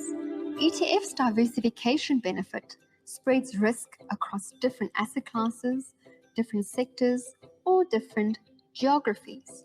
An ETF enables an investor to design a portfolio that fits their objectives while balancing risk appetite. To start investing in ETFs, visit www.jse.co.za to search for a stockbroker in your area and a list of JSE listed ETFs. Now that you understand the various uses of ETFs, integrate them into your investment strategy. Your financial independence is in your hands. Welcome back to JSE She Invests 2021. It's been really a fun start. It's been an information-packed, really sharing tools and enabling us as women to make sure that we can invest in a very fun manner, but also knowing that we're securing our future. Now, one of the things that I always get quite a lot, or get asked quite a lot, or I hear, in fact, when I have financial coaching sessions, is women saying to me, Nicolette, I managed to save and invest, right? I can do that at the beginning when I get my salary and I'm doing everything else and I'm really allocating my money to my budget. But mid-month, I go back to those savings accounts and I go and withdraw that money. What is it about our budgeting, perhaps, or maybe the ways in which we're investing that we really need to have a relook? And we got an interesting question coming from Cindy Swekumete, says, when it comes to debt and investing, is it wise to do it at the same time, or must one focus on debt repayment? And it's quite an honor because that segues us into our next session, where some of these things are going to be practically, looked at to determine what is the best way to be able to make meaningful changes to the ways in which you save and invest. Now, it is an honor to introduce Adele Hutting, who is the Business Development and Exchange Traded Products Manager at the JSE. She is the manager. She's responsible for increasing primary market activity through bringing new issuers and specialist product insurances to the exchange. She also manages the strategic relationships with key stakeholders in the ETP market with the goal of achieving sustainable growth. And she's going to be in conversation with, as I said, the fairy godmother of ETFs, and that is Nerina Visser, who's an ETF strategist and advisor, offering consulting and advisory services to the investment industry, financial advisors, and private individuals with a specialist focus on exchange-traded products. She's a director and co-owner of ETF SA Portfolio Management Company, where she oversees the management of specialist investment portfolio for exchange-traded products for a broad range of clients. So ladies, and please welcome these two super powerhouses to have this conversation around practical ways to make meaningful changes to the way you save and invest. Great. Okay. Good morning, everyone. Almost good afternoon. So I think for the most part, long before the term COVID or global pandemic even became a coined term, I think we were still battling with investing and saving money and just generally planning our finances. So today's panel really just talks about what are some of the practical tips that we can all apply in managing our finances. And when I talk about practical, things come to mind. Firstly, is it accessible? Can I generally just click on something and boom, it's there? Is it easy to understand? Is it low cost? Is it going to save me money? For many of us, we all have either young families or many, dependents that we need to take care of. And we're all turning our coins over to make sure that we can meet our needs by the end of the month. Is it time friendly? Again, very practical, I think, for a mom with young kids such as myself. And but also practical in the sense that it helps to remove at least some form of uncertainty. Now, we know we cannot remove all uncertainty in our lives, but if there's a mechanism that can at least help me, or all of us, just to not worry about everything, just to worry about maybe one less thing. I mean, that already for me is practical. And then lastly, does it fit in with my life? Do I need to make drastic changes to try and accommodate some kind of practical way of trying to invest? So all of those things for me speaks to practicality. And I think we can potentially touch on the different types of investment products that are out there. And I think we've covered ETFs quite extensively. We can briefly just touch on that in a moment. But I also think there are many tools and mechanisms out there that help with that practical side of investing. So Nerina, maybe if we can just briefly touch on the true nuggets of ETFs without going into too much detail, but really why it's such phenomenal star products. Thank you, Adele, and thank you for this opportunity to be here with not just with yourself, but what I heard, over 1,500 amazing participants. People are giving up their Saturday morning because it's important enough for them to empower themselves with this knowledge. So well done to each and every one of you that is here with us at JSE She Invests today.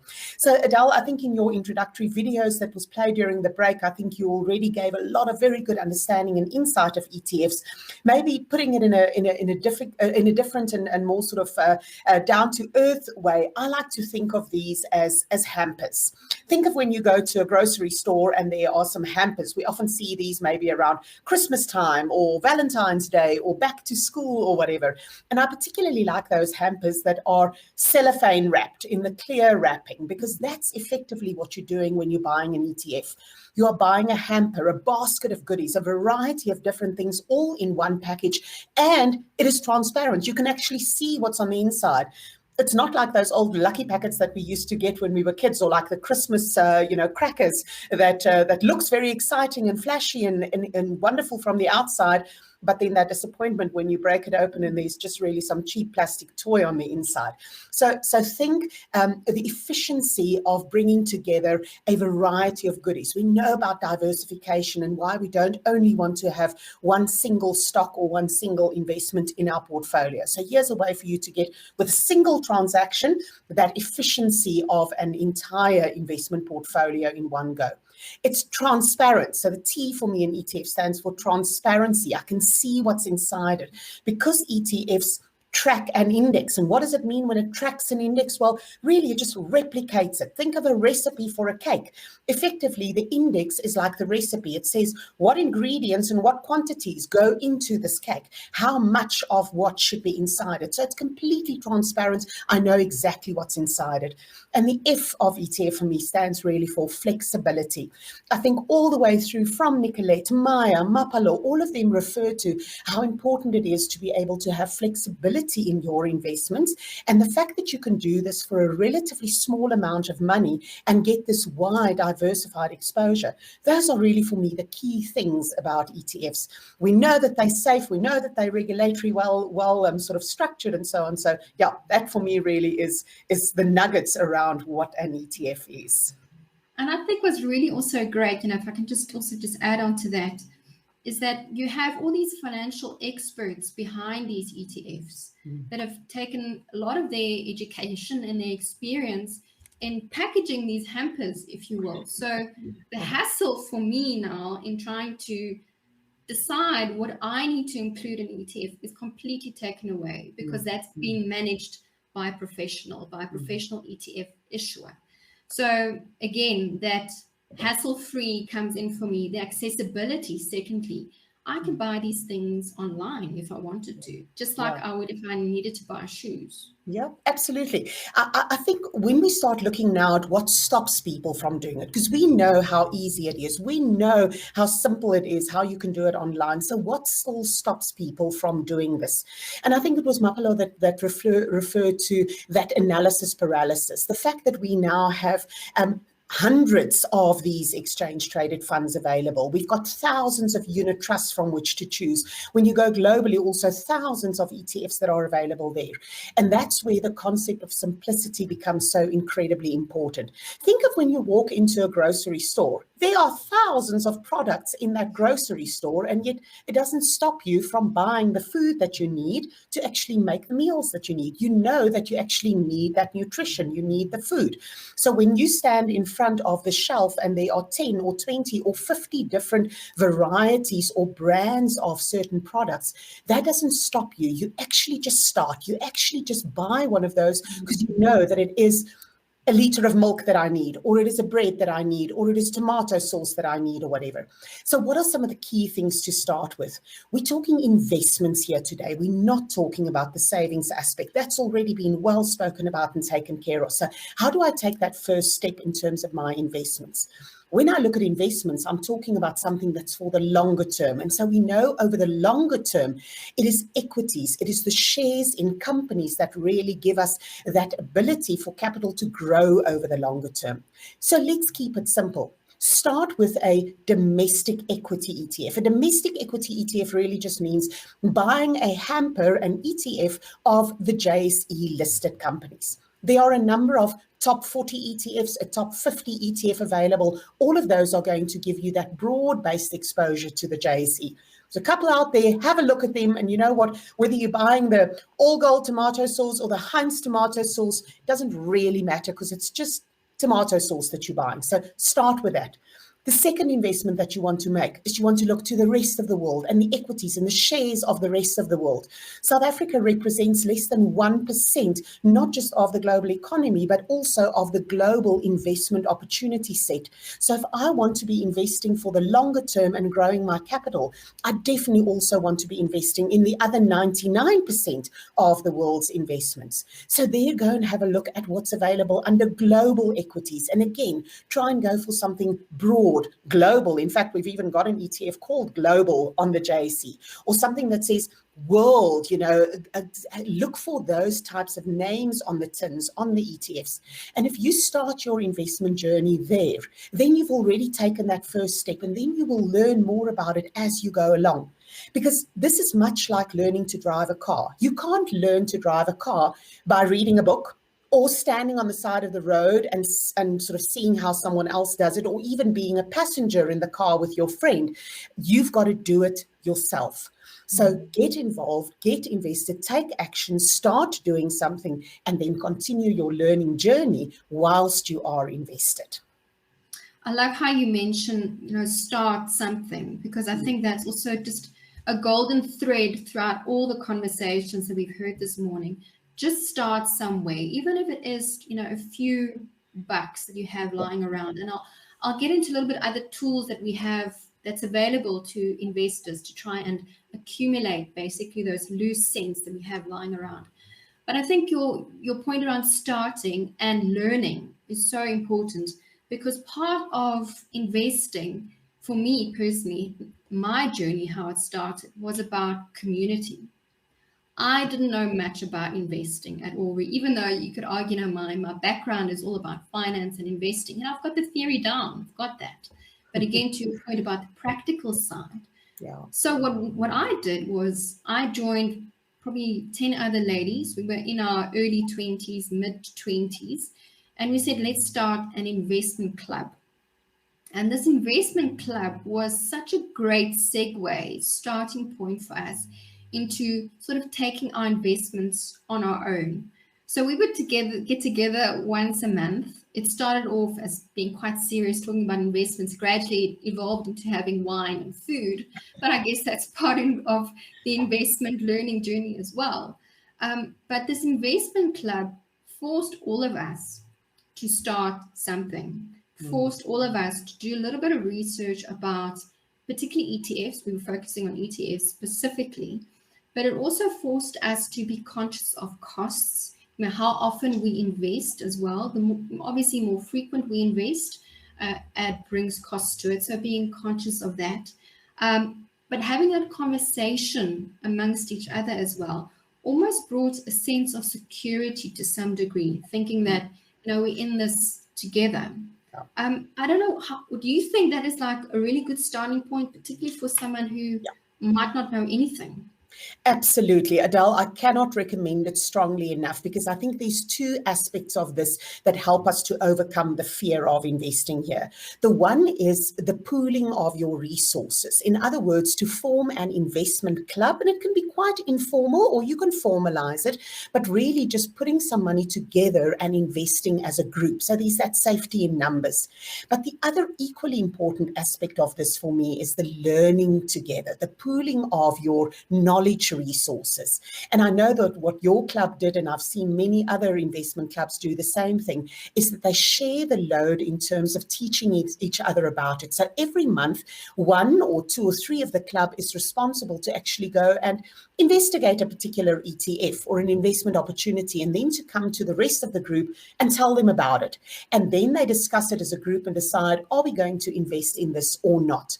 So don't underestimate this power of sharing resources, money resources, but also knowledge resources to help you along on your journey. And before you know it, you are going to feel so confident in your knowledge that you'll be able to branch out into many different types of investments also. So a great practical tip, I think, for people who feel quite fearful at the outset of this journey, to just make that taking the first step so much easier. Absolutely. And I think, Narina, just to broaden a little bit out on the learning side, our resources out there, we live in a phenomenal age where we have access to so much information. Yeah. So another practical way of getting started is education. It doesn't grow old. Yes, it takes a bit of time, a little bit of discipline, but it's so valuable. And if we maybe just touch on some resources out there. I know there's so many podcasts out there, money shows that people can access. So absolutely. And Adele, I don't think we even have enough time to mention all these different channels and podcasts and so on. So really want to encourage people to just, Google is your friend. Get out there and search for things, look for also what works best for you. Do you like to listen to things? Do you like to read things? Do you like to discuss things? So find the channel or the medium of exchange that works best for you for learning. But here I want to issue a specific word of warning. Especially with social media, we often find that the type of information that people share is not necessarily the sort of information that is going to allow us to make the best investment decisions. And here I'm specifically referring to the sharing of past performance, the sharing of, look how well my investment is done. And of course, people also tend to only sort of show how well something is done and not when something does not quite so well. So I want to encourage people to focus on the information aspect of it. That's going to tell me what sits inside this investment fund. What am I actually buying?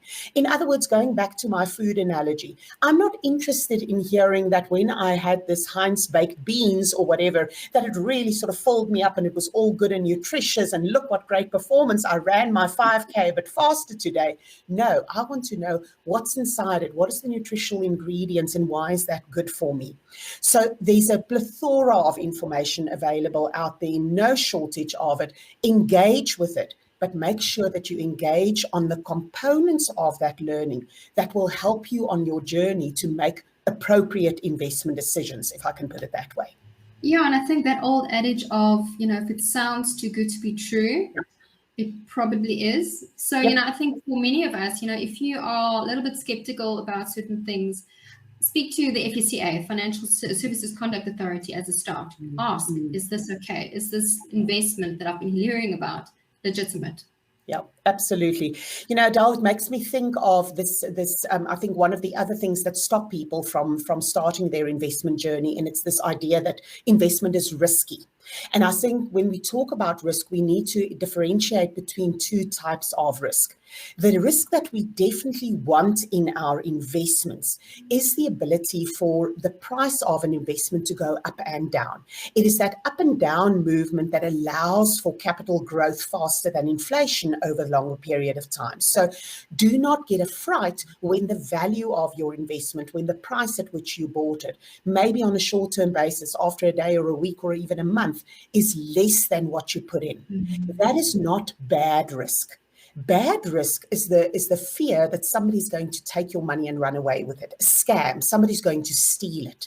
And there your best protection is the regulated environment in which we operate. You mentioned the FSCA in terms of making sure that you're dealing with a regulated entity. When you are buying an ETF, you're buying something, a regulated investment product that is regulated by two regulators, the FSCA as well as from that perspective, know that you are in a safe environment where you've got the potential for good risk. This thing can go up and down, and that's going to grow your capital, but you are not in an environment where somebody's going to be running away with your money. Thank you. Thank you, Nerina. Awesome tips. Thank you.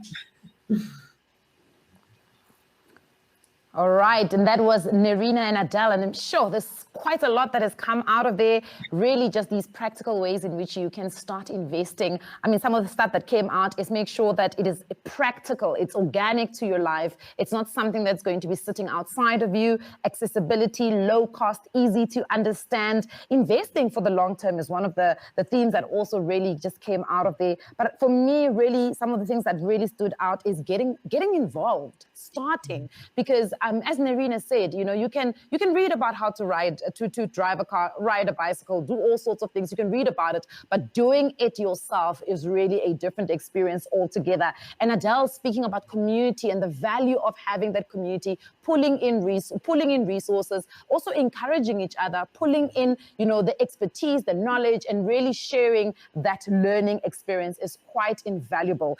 We do have a Q&A, so please do send through your questions to Adele and Nerina. Anything that you want to know today, they are here, they're available to answer your questions. Ladies, thank you so much. And I think maybe we can start this conversation with Nompumelelo Chona. She would like to know, what is the minimum amount that you can invest in an ETF on a monthly basis?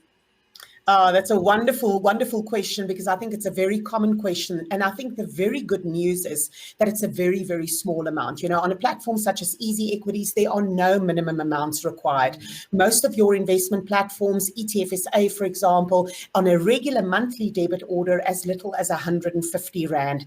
I typically would recommend 300 Rand to make it worthwhile, you know, and if you cannot afford 300 Rand a month, then I think it is worthwhile to actually go back to your budget and actually see where is this coming from. So the idea of no minimums is a great idea, but I think we need to engage a little bit more critically with our budget if we can't even afford 300 Rand a month. And I don't want to be dismissive here, but I'm just, you know, Nicolette, you were talking about how we budget, and then by the middle of the month, we get back to the point where we go and, you know, dig our hands into our own cookie jar. So for me, having a, you know, sort of a palatable minimum amount, I think is in a way also to protect myself against myself, that I don't go and rob my future self after all the hard work and good work that I have done. Absolutely. Nerina, just to quickly segue on that conversation, one of the best benefits of obviously ETFs and, you know, these other financial instruments that are not necessarily individual shares is that diversification aspect. Now, the question that I get quite, you know, a lot of people asking is, so do I, if I've got that 300 Rand that I'm putting into this specific brokerage platform, am I choosing something different every month, or am I consistently sticking with the one that I've already chosen? Nicolette, another great question. I would recommend that you start by sticking with the same one, at least for a period of time. So, you know, sort of build up a bit of a position. I mentioned the two sort of key components to start with, being domestic or South African equities, and the other one being global or international equities. Start with those two and maybe build up a bit of a position in terms of that. And once a year, it's always a good idea to do sort of an annual review of your finances, where you stand, how you've progressed in terms of your goals and so on. And at the time, you can then sort of say, how much have I now built? Start introducing a new ETF or a new investment into my portfolio. I then don't get rid of what I already have, but I now add a different ingredient into my wealth pot. So I would not recommend that you chop and change and choose something different every single month. It also, especially when you're a novice or an initial investor, give yourself some time to become more familiar with this thing that you've invested in. What is it? How does it act? How does it react to things that happen in the world? You know, read your social media feed or watch the news at night or whatever, see what's happening in the world, and then go and look and see what happened in my investment portfolio. Was it affected by it or not? So give yourself some time to also become more comfortable with your investment before you move on to the next one. Thank you so much, Nerina. Adele, we've got a question. Nerina earlier on spoke about, and I think she just mentioned it now, you know, in terms of step one is look locally, look at what we've got in South Africa in terms of these financial instruments. And then secondly, go to the global world. Now, we've got somebody who is outside of South Africa. Her name is Lorraine Mashiri. I'm in Zimbabwe and would like to invest in on the JSE. How do I go about doing this? Well, you're in luck. I think we actually have some Botswana listed ETFs, Nerina, if I'm not mistaken. And Namibia. So yes, we've actually got several ETFs across the African continent, but not nearly as broad as the range that we have available on the JSE. So that would be first prize. So I think a starting point would definitely be to start maybe opening a brokerage account. I mean, if she is in Botswana, she should have access to a local broker there, who would be able to put her in touch with a local South African broker if she wants to maybe keep things simpler, because I think it might be easier that way. The alternative would be, you know, if she wanted to open an account in South Africa, I think that might be logistically a little bit more difficult. But a start, I think, would definitely be having a chat with her local stockbroker in Botswana. All right, perfect. I like the idea of speaking a little bit about risk and saying the ability for your investment to go up and down is something that you should actually be welcoming and not really being afraid of it. But when we talk about personal risk and the type of investments that I want to make, how do I determine my risk appetite? So for me, risk appetite is directly correlated to there's a couple of components: the ability to take on risk, the willingness to take on risk, and then the capacity to take on risk.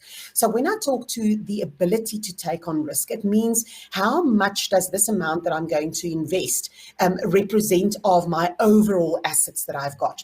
If it's a relatively small portion, even if I feel quite risk averse or I feel I shouldn't be taking on a lot of risk, I can afford to take on a lot more risk because it represents a small portion of what I'm doing. My willingness to take on risk, that's very much a personal thing. How does my stomach feel when things go up and down and so on, and how can I cope with it? And there, your willingness should not stop you from the risk requirement, the risk that you need to take on in order to grow your money over time. And I often go back to the idea of people that think that just saving, just having their money in a bank account is low risk. And I often say to people, no, that's actually a guaranteed very high risk, for the simple reason that the amount of interest that you can earn on a savings account is less than inflation. So over the longer term, you are guaranteed to get poorer in real terms. Inflation at the moment running at about 5%. If I can get 1 or 2% interest on my savings account, every year I'm getting poorer by 3 to 4%. In other words, what I can do with that money is depleted over time. So don't think that what feels low risk, that willingness of low risk, that what feels low risk is actually low risk. And this is where we need to sometimes push ourselves in terms of our comfort zone to say, I actually need to take on this risk to really make sure that I can grow my capital, grow my money in the long term. And that's where time horizon then comes in. I therefore need to know that this money that I'm putting into the investment, I'm allowing it enough time to actually deal with the short-term ups and downs in order to grow it faster than inflation over the longer term. Absolutely. I think it speaks really to one of the things that both Mapala and Maya spoke about, which is budgeting and making sure that when you are investing, the money that you have allocated is not money that you actually need to be able to fund your life, but it's money that you have provisioned for investing. Adele, you spoke about costs and being very, being aware of the costs that come with whatever it is that you're investing in. Nerina also spoke about being wary of some of the stuff that people share in social media. Often we see people only sharing their portfolios when the portfolio is really doing well. But where does one find information about a specific ETF, for instance, or a specific financial instrument that they'd like to invest in? Where do they find that information about costs, about who's managing it? How will I actually know what's happening here? Do I even need somebody to help me manage it? Sure. Okay, so there are a couple of avenues you could explore. For one, the JSE website is quite a good source. It gives you a list at least of all the exchange-traded funds out there, and each of those ETFs in that list gives you a link to the ETF provider of those ETFs. And if you go to the link of those issuers, each of those ETFs then will show you the exact costs associated with that ETF. What we call the total expense ratio is just being one component of the cost that you would need to consider, how much it costs to manage that ETF, because ultimately that cost does filter down through to you as the investor. So the JSE website, I would definitely recommend ETFSA. Nerina is a great source as well. You want to learn more about ETFs, want to understand all the intricacies that go with it as well. The costs are also highlighted there. Even an investment broker, JSE stockbroker as well. Visit, again, the JSE website, and there are multiple links there that then again lead to their websites. Today's exhibits space as well, there's so many financial experts that each of you can go and speak to and get more ideas around the costs that you would typically have to face. But that's such a vital part of the investment, not just the cost, but also inflation, as Nerina mentioned as well. Ultimately, you want to become wealthier as time goes by, and keeping your cost in check helps you to achieve that. Sure, that's very true. And obviously being very cognizant of time right now, I'd like to ask you ladies one more, each one of you last question, and maybe just coming back to you, Adele, again. Lindelwa Mahonga wants to know, you spoke about starting an investment club. She wants to know, how do you deal with the negative group dynamics of varied aspirations within your investment group? Lots of wine. Look, you can never escape. Personalities is part of being human. It's who we are. I think it'll be important about, when you start your investment club, try and be selective. If you know that you typically have some kind of friction with certain individuals, probably don't include them in your investment club. You want to try and strengthen it to some degree, that you can all benefit from each other's strengths and also lift each other's weaknesses up. All right. Yeah, definitely. We all have like different personalities and everybody's got everything that they want to do. And oh my goodness, you don't understand why I have to do it this way. But Nerina, Palesa Hlanyane would like to know if you can please share some insights into future trends in investing and which ETFs are aligned to these trends. Oh, how much time have we got? I don't think we've got nearly enough time, but it's a great question, because I think I like the way that she's thinking, because what she's really saying is that we should be focusing on future trends, macro trends, economic trends, demographic trends, and so on, and then bring it back to say, how do I now invest in that trend? And I think that's exactly the right way that we want to approach our investment. So look at those trends, and you'll often see that they might be focused on a particular macroeconomic trend. So we know, for example, technology has been a very important trend and continues to be one.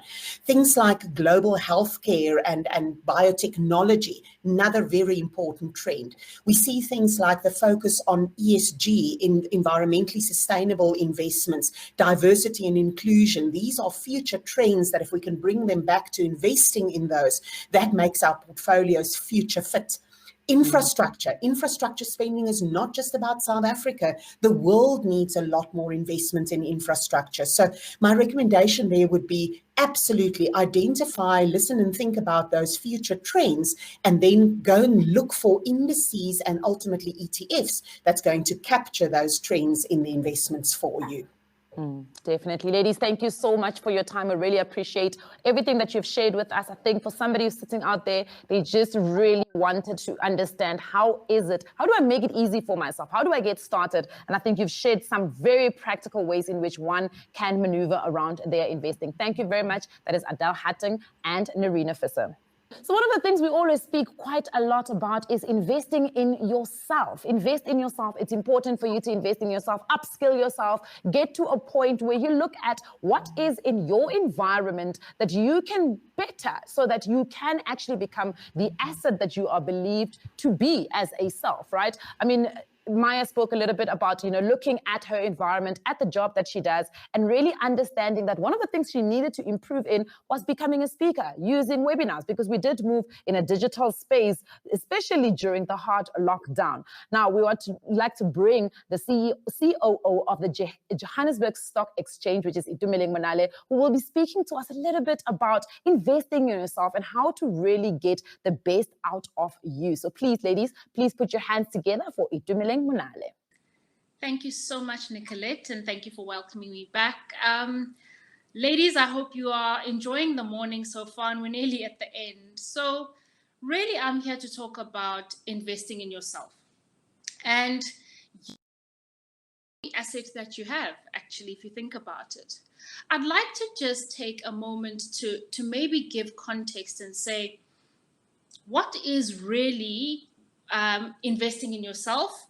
But before we get there, let's think about a future perspective. What's really important in terms of my heart and what I'm really, really passionate about is not just about wealth creation, people on the ground, but really it's about asking oneself, how do you want to live? How do you want to live from a sustainable perspective? Very oftentimes, I think most of us focus on investment strategies that think about the here and now, or 10 years or 20 years from now.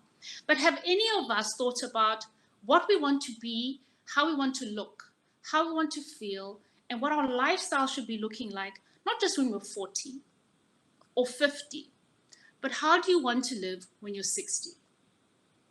Now cast your mind to 70, and then 80, and even 90 plus. Scientific advancements have it such that those of us who are probably sitting today in this lovely webinar are likely to live beyond our 90s, all things being equal. That being said, very often I find that many of us think about wealth creation from a short-term perspective, but we don't think about our lifespan beyond a certain point. And if you're having a fancy lifestyle now, or you're wanting to build your wealth base to a point where you are enjoying the finer things in life or achieving the goals that you want from a lifestyle perspective, will that be consistent at an age later on when your income potential in terms of your own efforts generating wealth will not be the same? So let's go into the typical definition, right? I put this here because it's very important, the words that come out of the word investment. It's the act of devoting time, effort, or energy to a particular undertaking. So investing in you actually means that if you are the core thing that needs to be appreciating, if you took a dipstick now in your life and you thought back to a year ago, 2 years ago, you should be better off today than you were then. And if you then cast your eye forward, you should be better off circumstantially to where you are now. Nothing that is worthwhile has ever been realized without a little bit of sweat and a little bit of effort. So Ashley, if you might cast to the next slide, please. The first point I wanted to talk about is the concept of delayed gratification. I think many of our speakers today have spoken about cleaning up our financial lives, right? Getting ourselves out of debt, ensuring that you are spending time and effort analyzing where your money is coming from, and when it does come in, also paying your future self with a minimum of 20% as an example towards your savings. That is the concept of saying, I'm not just going to live for today. It's a very important concept because anything that takes effort has to be invested in time. And we're not talking about a fuss-baked lifestyle for the rest of your life, but we are talking about saying that whatever your objectives are, from a goal perspective, you have to then think about what is it that you are willing to forego within a reasonable amount today that will then benefit you from a longer term perspective. So that's the first pillar that I just want us to talk about and park for a few seconds. Delayed gratification is a mindset that then has to speak to the internal locus of control that our speakers earlier, and Mapalo as well, spoke about so eloquently so. My next slide and concept really talks to goal achievement. Planning comes from a place of saying, I want to get to a specific destination. You cannot get somewhere without a deliberate approach to doing these things. And so defining your goals is very important so that then you can achieve them.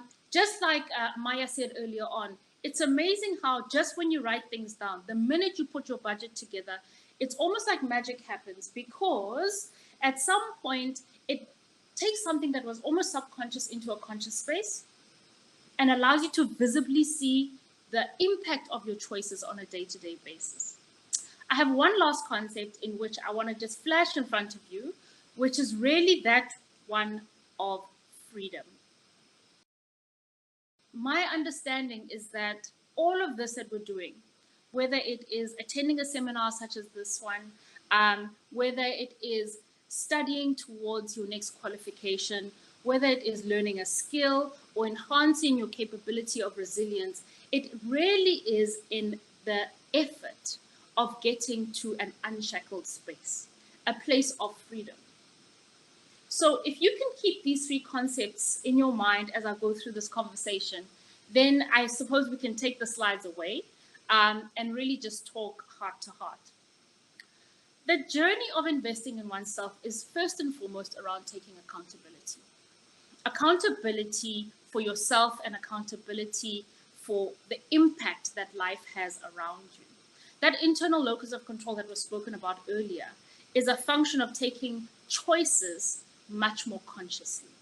There's a type of person who says life is happening to you or to me, and then there's a type of person who realizes that the point that you are in any particular place in life is the sum total of the outcome of every choice that you've made up until that point.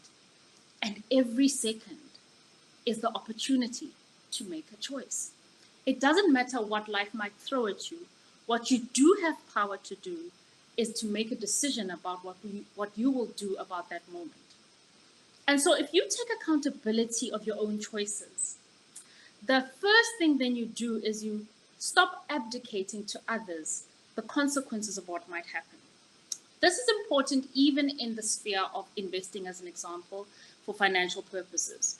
You may have a financial advisor or a financial planner, you may have a broker, but whoever it is that you are entrusting with your money, first and foremost has to be guided by yourself in terms of your own strategy and the outcomes that you want for yourself.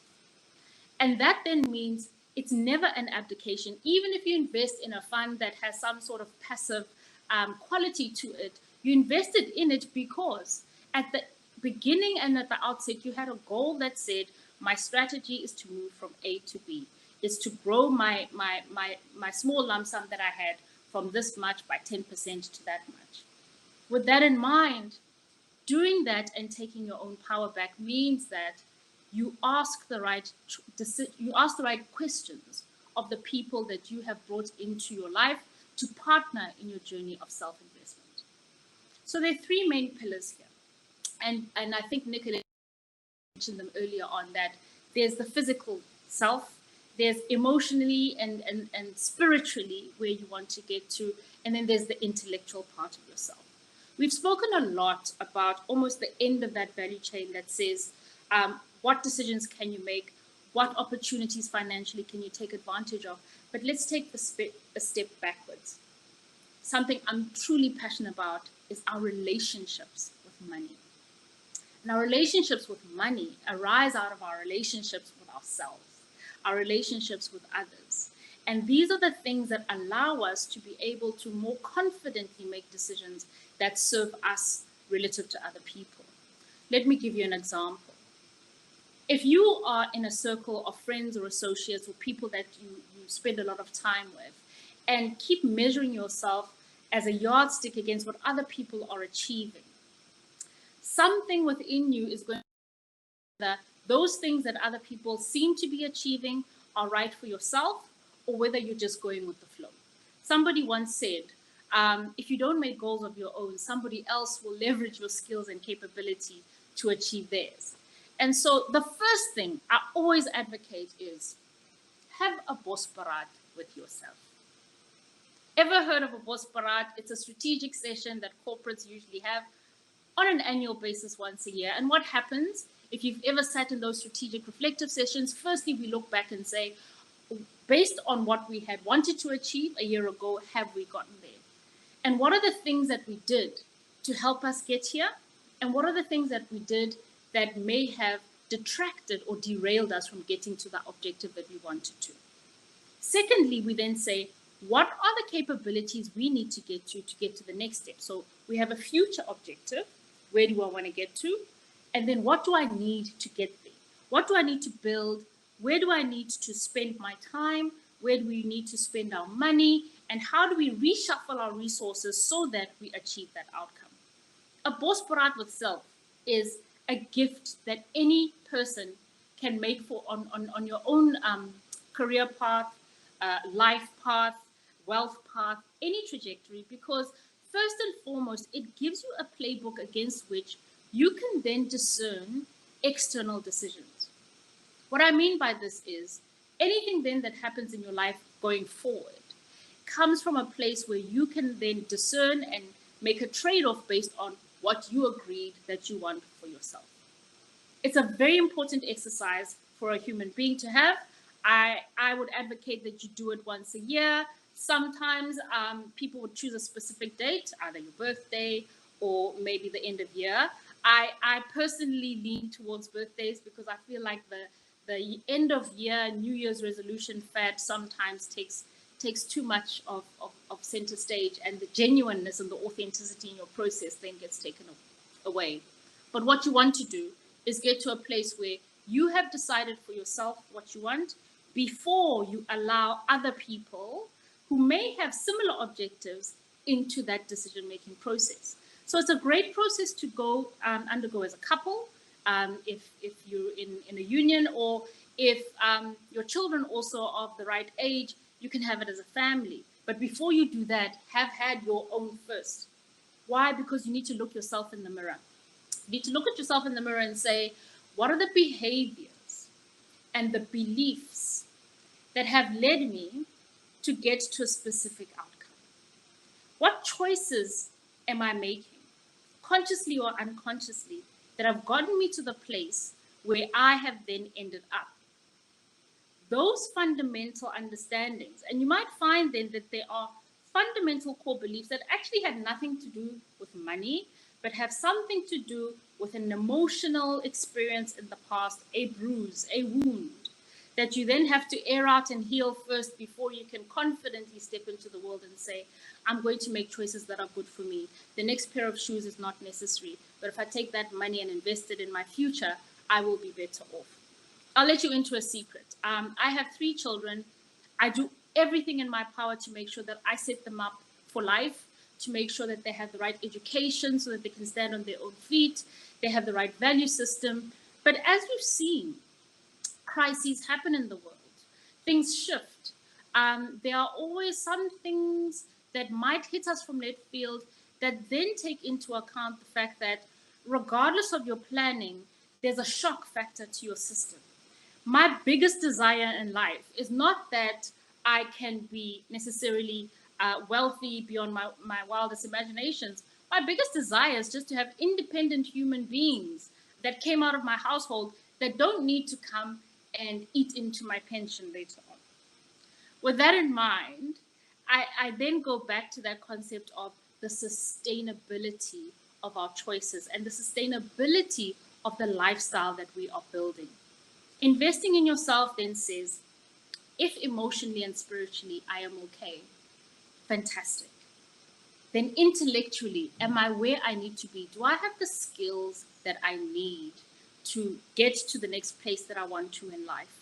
And these days, it doesn't even take that much money to acquire skills. You don't necessarily have to have a PhD or a master's degree. And in fact, many of the content in those very same courses is available free on platforms like Coursera or Udemy or any other kind of online platform that starts to democratize learning to a place where skills of the future are equally and openly available to anybody with an internet connection. There are certain things that one might find based on your life circumstance you may regret. Regret is something that will come into picture when you look at the past. But again, every second is a choice. And so today you can choose to make better decisions such that tomorrow you don't regret the decision you failed to make today. Freedom is that other component that I spoke about. Think about it this way, and I hope this is something that then fuels us into energizing you into activity or taking action. Whatever it is that is holding you back, work systematically to unshackling yourself from it. So during that Bosbarat, one thing is, am I really free? Every human being needs freedom, freedom of speech, freedom of movement, freedom of choice, and ultimately then financial freedom. But a lot of the time, I believe that we don't always look at our lives and say, what is shackling us today? Maya spoke earlier today about at least having a baseline of emergency funds, right? From 1 month to 6 months of your income or even beyond. And that really allows you the freedom of making specific decisions that will serve you. I, as a young girl, remember looking up to certain members of my family and community who were great women, amazing spirits, but stayed in relationships that did not serve them, stayed in toxic spaces. Why? Because they did not have the financial freedom to leave. So that concept of the fund, personally, which I call the Gatvol fund, right? And it doesn't mean Gatvol of a relationship. And that's a South African term that means I am sick of something, or there's something that doesn't resonate with my spirit. really the Gatful Fund allows you to make the choices that you need that will serve you. That choice might be leaving an environment that is toxic for you. It might be a dysfunctional relationship that is holding you back. It may also be working in an environment where the value system of the people around you in that organization do not resonate with your own personal value system. These are things then that may hold you back if you did not have the freedom to say, you know, I've got a buffer of 6 months, 12 months of income that will allow me to step back from this and find the things and the opportunities that allow me then to go into the path which resonates with my value system. Some of your shackles might be, actually, I don't have the right qualification or I don't have the right skills to enter into this environment or this particular industry that I believe is my core purpose and which I think I can contribute really well to. Unshackle yourself from that. Unshackle yourself from whatever it is, whether it is negative beliefs holding you back about yourself, and if it means getting help, then do so. It's so interesting how we are more than willing to get bankers or financial advisors to assist us with our money, but perhaps we're not as willing to get a therapist or a psychologist to help you with your emotional and spiritual stability. If that is a shackle for you, that gives you the place that you can get to that says, I am now confident and free enough to make choices that aren't about the Joneses next door or the Ngomezulus next door or the Putis next door. The point here is it's about your life. And if that shackle can also be be broken through the assistance of a therapist, then that is what you need to do. Investing in yourself is about saying that everything that you do comes from your own choices, your own power. And teaching that to the next generation by living that as an example to others is more important than just the lip service that we might be serving. I think many of us are seeing the tragedy in our societies of young people already relinquishing their power to other people before they even realize they have it for themselves. So, ladies and gentlemen, the point here is think forward, think sustainable, and make the choices that mean that one day when you might not be working, when you might not be actively earning an income, you made the choices today that allow you to live sustainably so into the future and comfortably in a place where you don't live out of place of desperation, because desperate people make really bad decisions. Thank you very much, Nicolette. Thank you so much, Itumeleng Manale. She is the COO of the Johannesburg Stock Exchange. I mean, that was quite refreshing, really getting an understanding of how does one invest in self. But I think before many of us even try to invest in ourselves, it is about that understanding of what investing in yourself actually means. And Itumeleng speaks about what will your life look like when you are 60, when you are 70, when you are 80, and perhaps maybe even when you are 90, because we have seen research showing us that people are living much longer. Now, one of the things that she really spoke quite a lot about is that delayed gratification, understanding that you're not only living for today. So when you're making those decisions, whether it's a financial, lifestyle, whatever decision you are making, are you able to cast an eye into the future and say, whatever decision I'm making today, it's going to actually influence the trajectory of what my future is going to look like? Goal achievement is another thing that Itumeleng really emphasized on, the fact that you got to look at the people that are around you and ask yourself, are you just trying to emulate their goals? Do you have your own goals? Have you sat down and had that boss barad with yourself to be able to put together your goals? And one of the most important things that she also spoke about was really unshackling yourself and really gaining that freedom that you want. Itumeleng, thank you very much for that refreshing conversation. And I've got a couple of questions that I really would like to get into. And I think the first one is really the issue of guilt. I mean, many women really struggle with guilt, you know, building a portfolio for yourself, living a specific life, making decisions for your future versus perhaps maybe practicing this idea of Ubuntu, black tax, as we sometimes call it, and really paying it forward or back to the people that supported you. How does one balance that out? Nicolette, I think there are two key principles here. The first one is life never tends to get easier or less complex, right? So whatever decision you make today, you're making it with all the facts that you have available to yourself now. And when you make that decision, it's in light of saying that tomorrow I don't know what might hit me. And so I need to be okay, to be there, to be of service to others. And I think that guilt sometimes gets us in the wrong side of that spiral. We give so much that we have nothing left for ourselves. And think about the times that you had to make decisions on low resources, or when exhausted, or when really feeling vulnerable. You are not at the best position to even assist other people. I think actually culturally, many of us have had that ingrained in us. Most of us, our early paychecks weren't dedicated just to ourselves. Our early paychecks helped siblings get to school. They helped, you know, your parents get a better home. You set your mother up. You bought them a great kitchen to say thank you, or something of that nature. And that's just, I think it's a muscle that many women have. So don't ever feel afraid that that muscle will stop working. If you're a giving person, you will always be giving.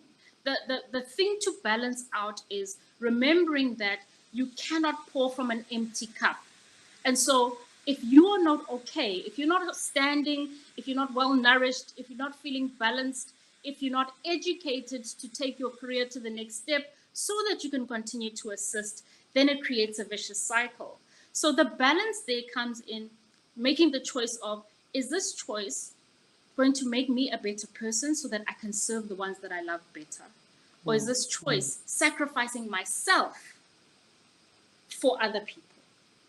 And if you can discern the two, you will realize that it's a balance of always making sure that you will still be around to continue to give to other people and maybe even give better in the future. Sure, I like that. Itumeleng, one of the things that we've seen quite a lot happen, and I think it gets highlighted a number of times during the month of August, are some of the things that women need to unlearn. What are some of the things that you feel, women need to unlearn as quickly as possible? Maybe the first one is, the concept of someone else to take care of me. I'm really terrified by the phenomenon of young women, and their only aspiration is to find that someone who's going to give them the lifestyle that they want. What we need to unlearn, what you have to remember is, if it is to be, it is up to me.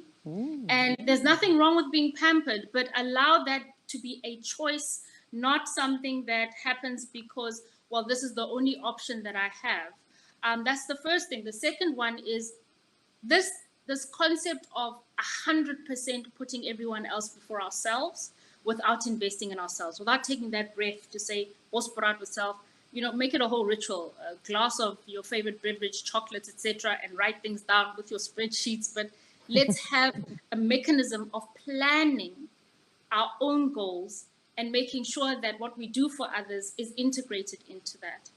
And I'd say the third component really is just the concept of maybe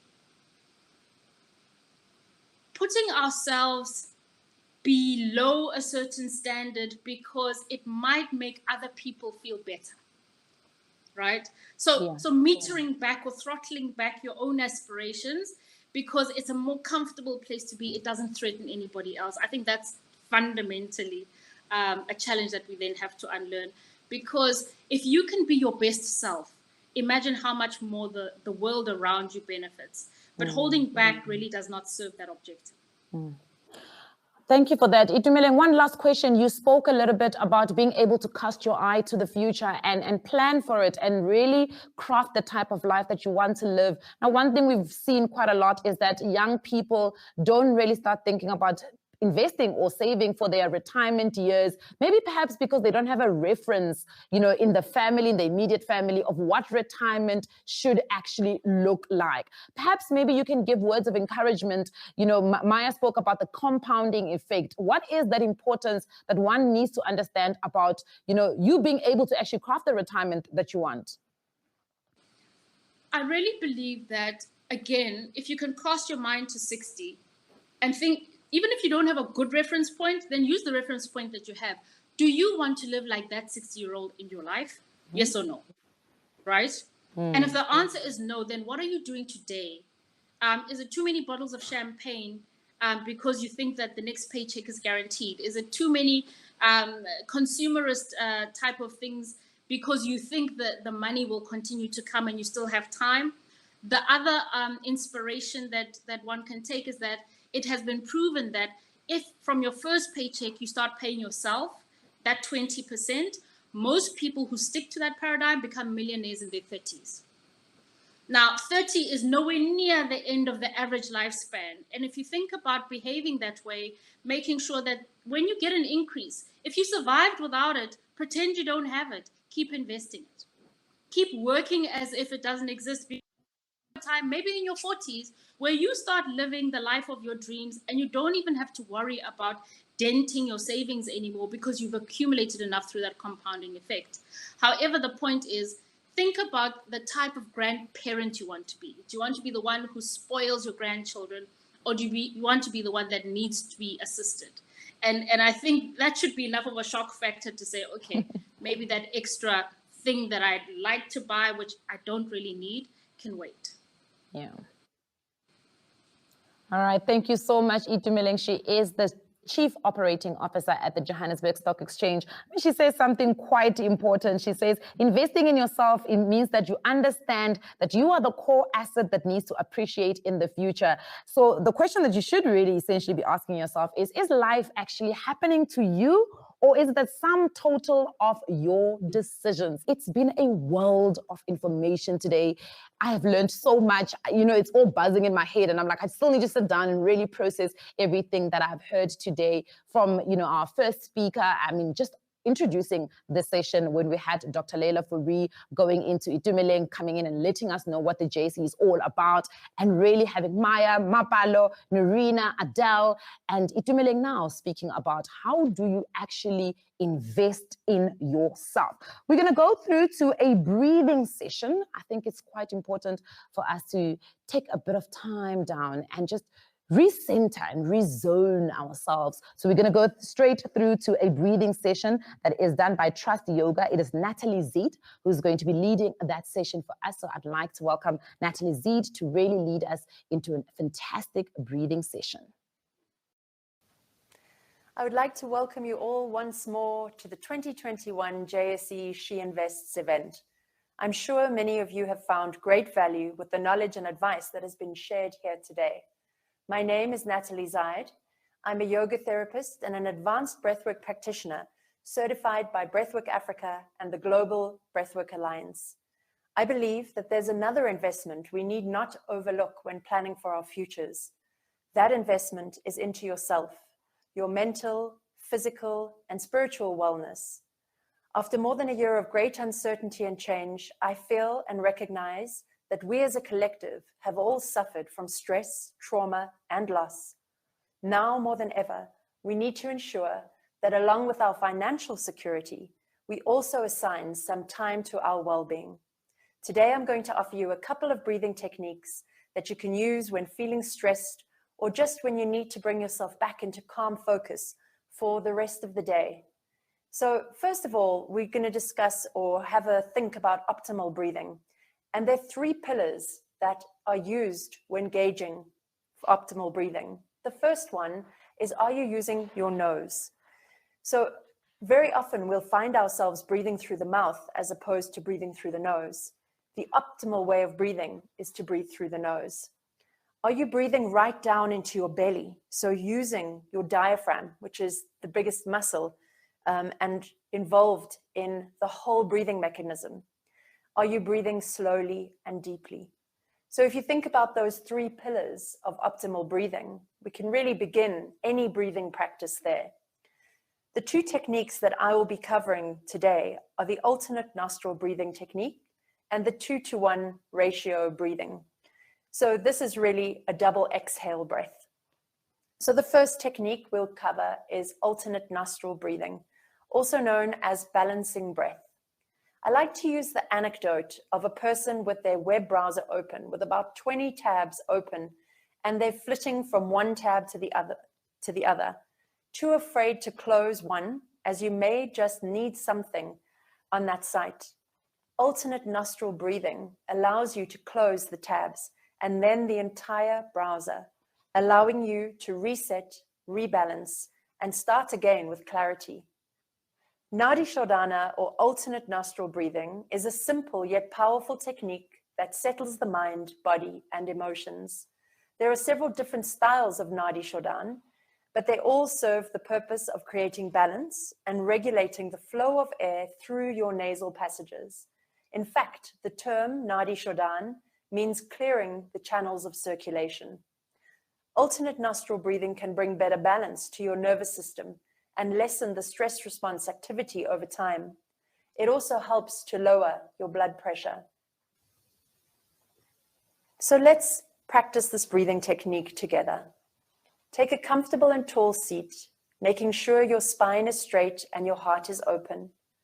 Relax your left palm comfortably into your lap and bring your right hand just in front of your face. With your right hand, bring your pointer finger and middle finger to rest between your eyebrows, lightly using them as an anchor. The fingers we'll be actively using are the thumb and the ring finger. Close your eyes and take a deep breath in and out through your nose. Close your right nostril with your right thumb and inhale through your left nostril, slowly and steadily.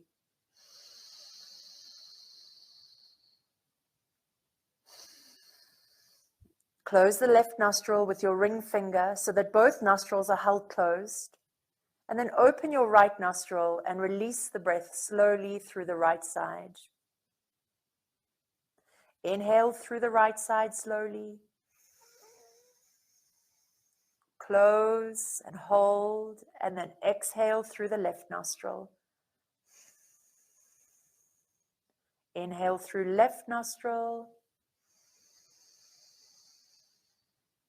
Close the left nostril, exhale through right. Inhale right. Block the nostril, exhale through the left. Inhale left. Block, exhale right. Last round, inhaling right. Block the right nostril, exhale left. Inhale left. And then slowly lower your hands and just take a moment. Just feeling into the effects of the technique and perhaps noticing more of a calm focus and balance between the right and left hemispheres of the brain. And then gently coming back. We're going to move on now to the next breathing technique, which is the 2-to-1 ratio breathing technique, also known as a calming breath. So this ridiculously simple breathing technique is scientifically proven to improve your mental focus, bring calm and mental clarity. The technique is simple and allows you to make your exhalations longer than your inhalations. The best way to do this is by counting 4 on your inhalation and then by counting 8 on the exhale, or even counting to a ratio of 3 on the inhale and 6 on the exhale. Let's try this together. So inhaling for the count of 4 and then exhaling for the count of 8. So inhale, 2, 3, 4. Exhale, 2, 3, 4, 5, 6, 7, 8. Inhale, 2, 3, 4. Exhale, 2, 3, 4, 5, 6, 7, 8. Inhale, 2, 3, 4. Exhale, 2, 3, 4, 5, 6, 7, 8. Take one more round of this breathing technique. And then after this round, breathe naturally and just observe the sensations and notice how you feel. The simple act of counting as you breathe, slowing your breath in general and exhaling to a longer count will make you calmer and better able to concentrate. This breathing technique stimulates the vagus nerve, which is also known as the 10th cranial nerve and is the longest nerve in your body. It runs from the brainstem all the way down to your colon.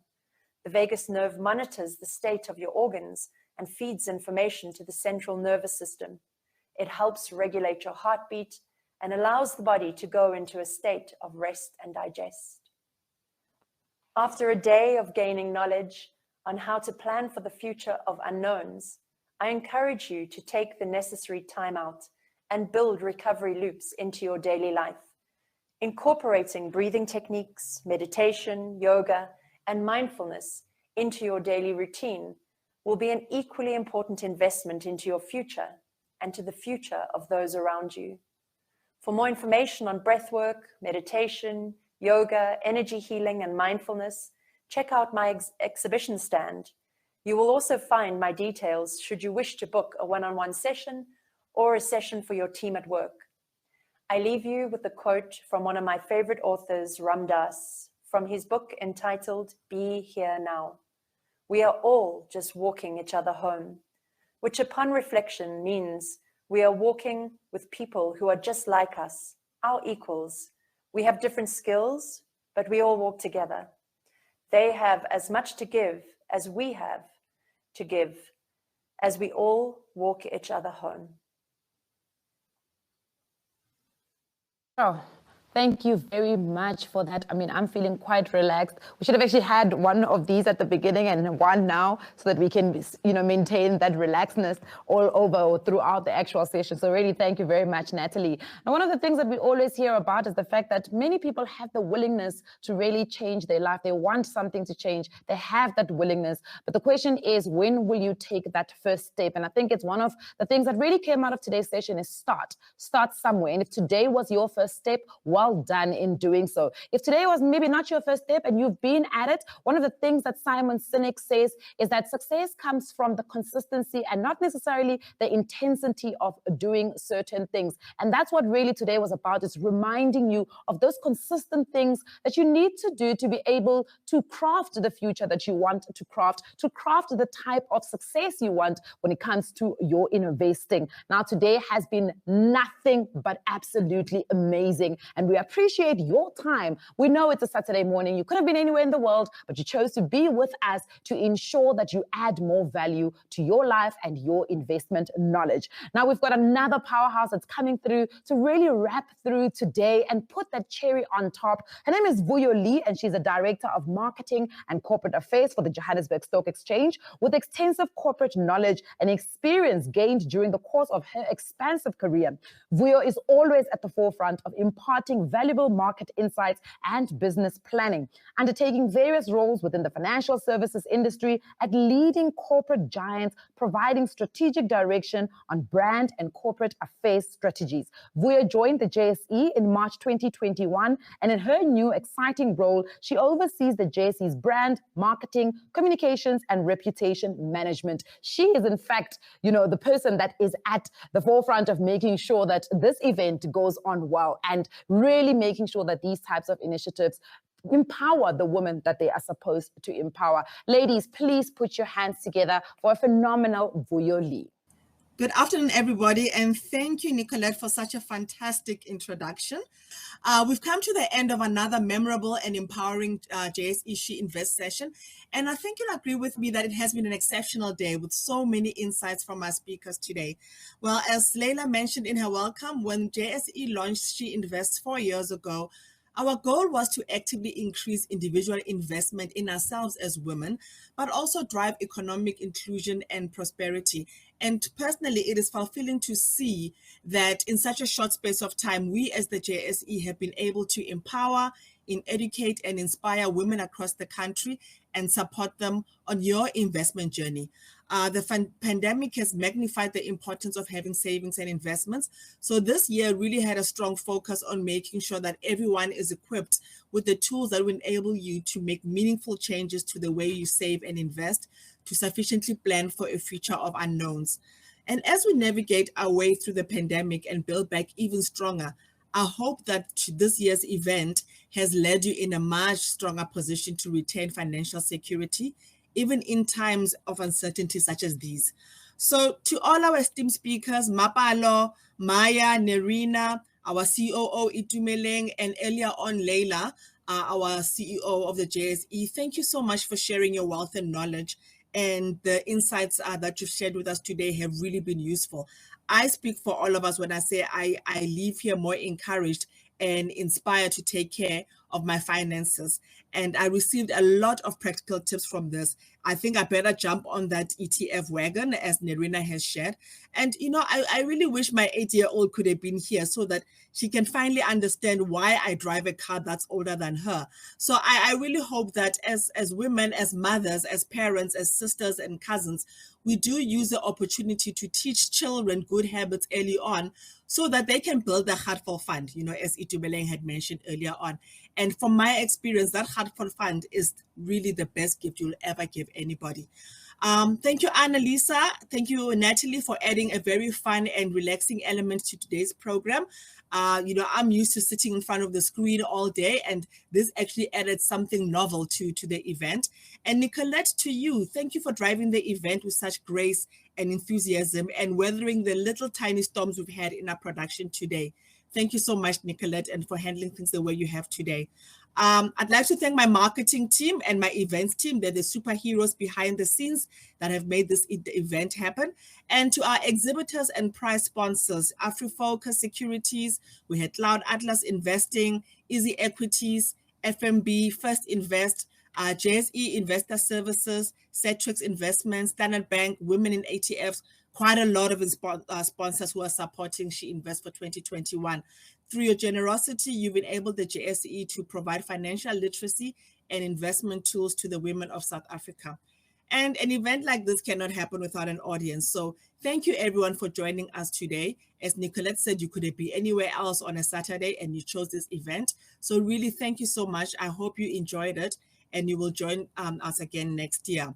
Before I conclude today's program, I'd like to congratulate and encourage all the winners that won investment accounts from exhibitors and prize sponsors to please keep your accounts open to enable your investment to grow. Because as we said earlier on, the objective is to build wealth for yourself and your loved ones. Once again, thank you for joining us. We hope you stay safe and enjoy the rest of Women's Month. Have a great weekend ahead. It's been absolutely phenomenal when you get a room together of women and, you know, you're sharing information, sharing valuable nuggets that one can really take from today and carry on with their lives. You know, I always say one of the things that I don't really enjoy is motivational speaking, because motivational speaking doesn't always give you those tools that you need. You get excited today and then you leave here and you're like, yes, I'm going to get, something happens along the road, somebody cuts you off and you forget everything that you've heard. But when you have been given tools that really give you that capability to be able to move your life forward, no one can ever take that away from you. I just want to quickly reiterate those winners again so that we make sure that each and every single winner knows that they have won. Our first prize are 2 Easy Equities vouchers, each to the value of 1,000 Rand. And this goes out to our first 2 delegates who RSVP'd today for this event. So 2 Easy Equities vouchers, each to the value of 1,000 Rand. And they go to Ann Nal and Nomathemba Mnisi. So congratulations, Ann Nal and Nomathemba Mnisi, for that. Our second prize is a JSE hamper, and this goes out to our first delegate that visited the JSE stand. JSE hamper to our first delegate that visited the JSE stand, and that is Chelsea Goliath. Congratulations, Chelsea Goliath. And our third prize is a JSE Investor Services hamper. That is our first delegate that visited the JIS stand. That's who it goes out to. And that person is Palesa Alice Mokoena. So congratulations to Palesa Alice Mokoena. Our fourth prize is a Cloud Atlas Spa voucher to the value of 1,500, and that goes out to the first delegate who was able to ask a question today on our Flock platform. That is a Cloud Atlas Spa voucher to the value of 1,500 Rand, and that goes out to Sibonkosi Nomazwe Mtunzi. And our fifth prize is an AfriFocus voucher to the value of 10,000 Rand. Now, this goes out to that first person who was sitting literally waiting for this event to be opened. And they were the first person who logged in. And that person is Sharadra Rai. So congratulations to Sharadra Rai. And then we've got a couple of prize number 6, which is 5 Satrix Now vouchers, each to the value of 1,000 Rand. And these go out to 5 delegates who logged in into our Mobi app. So that is 5 Satrix Now vouchers, each to the value of 1,000 Rand, going to 5 delegates who logged in into our Mobi app. And those 5 are Riabetwe Seletisha, Tembekile Ntabati, Ntombi Ntlanzi, Buipelo Kinoshi, and Tepiso Mashilwane. So congratulations to the 5 of you. You get a Satrix Now voucher, each to the value of 1,000 Rand. Our prize number 7 is an Invest and Standard Bank online share trading voucher. Now, there's 3 people that get to win this voucher. There's somebody who's going to get a 5,000 Rand voucher, somebody who wins a 3,000 Rand voucher, and of course, somebody that wins a 2,000 Rand voucher. Our 5,000 Rand voucher goes to Kulu Chiwe. Congratulations to Kulu. Our second prize is a 3,000 Rand voucher, and that goes to Dinelile Troski. So Tenelile Troski, congratulations. And our third prize there is a 2,000 Rand voucher that goes to Fundi Serrane. So congratulations to all 3 of you. And our 8th prize for today is an FNB share trading voucher, each to the value of 1,000 Rand, and we've got 5 of those that goes to our delegates who spent the most time in our expo session. So in the section, not only are they winning these prizes, but they really got even more additional information from spending so much time at our expo sessions. And that goes to Lavinia Schlibush. I hope I'm pronouncing your surname correctly, and I do apologize if I am not. Lavinia Schlibush. The second person is Tembile Duma. And then we've got Ravin Singh, Nicholas Rainier, and Nondumiso Mabele. So congratulations to all 5 of you. You guys get an FNB share trading voucher to the value of 1,000 Rand because you spent the most time at our expo session. Ladies, it has been absolutely fantastic. Thank you to the JSE team. And I think Vuyoli has really encompassed every single person that went into putting together this magnificent event. We really do appreciate it. And thank you to our production team who really stuck with us throughout the session and made this as seamlessly as possible. We do appreciate your time. We'll see you guys on the social media channels. Do keep sharing those nuggets of wisdom. I'll see you guys on the next one. Bye.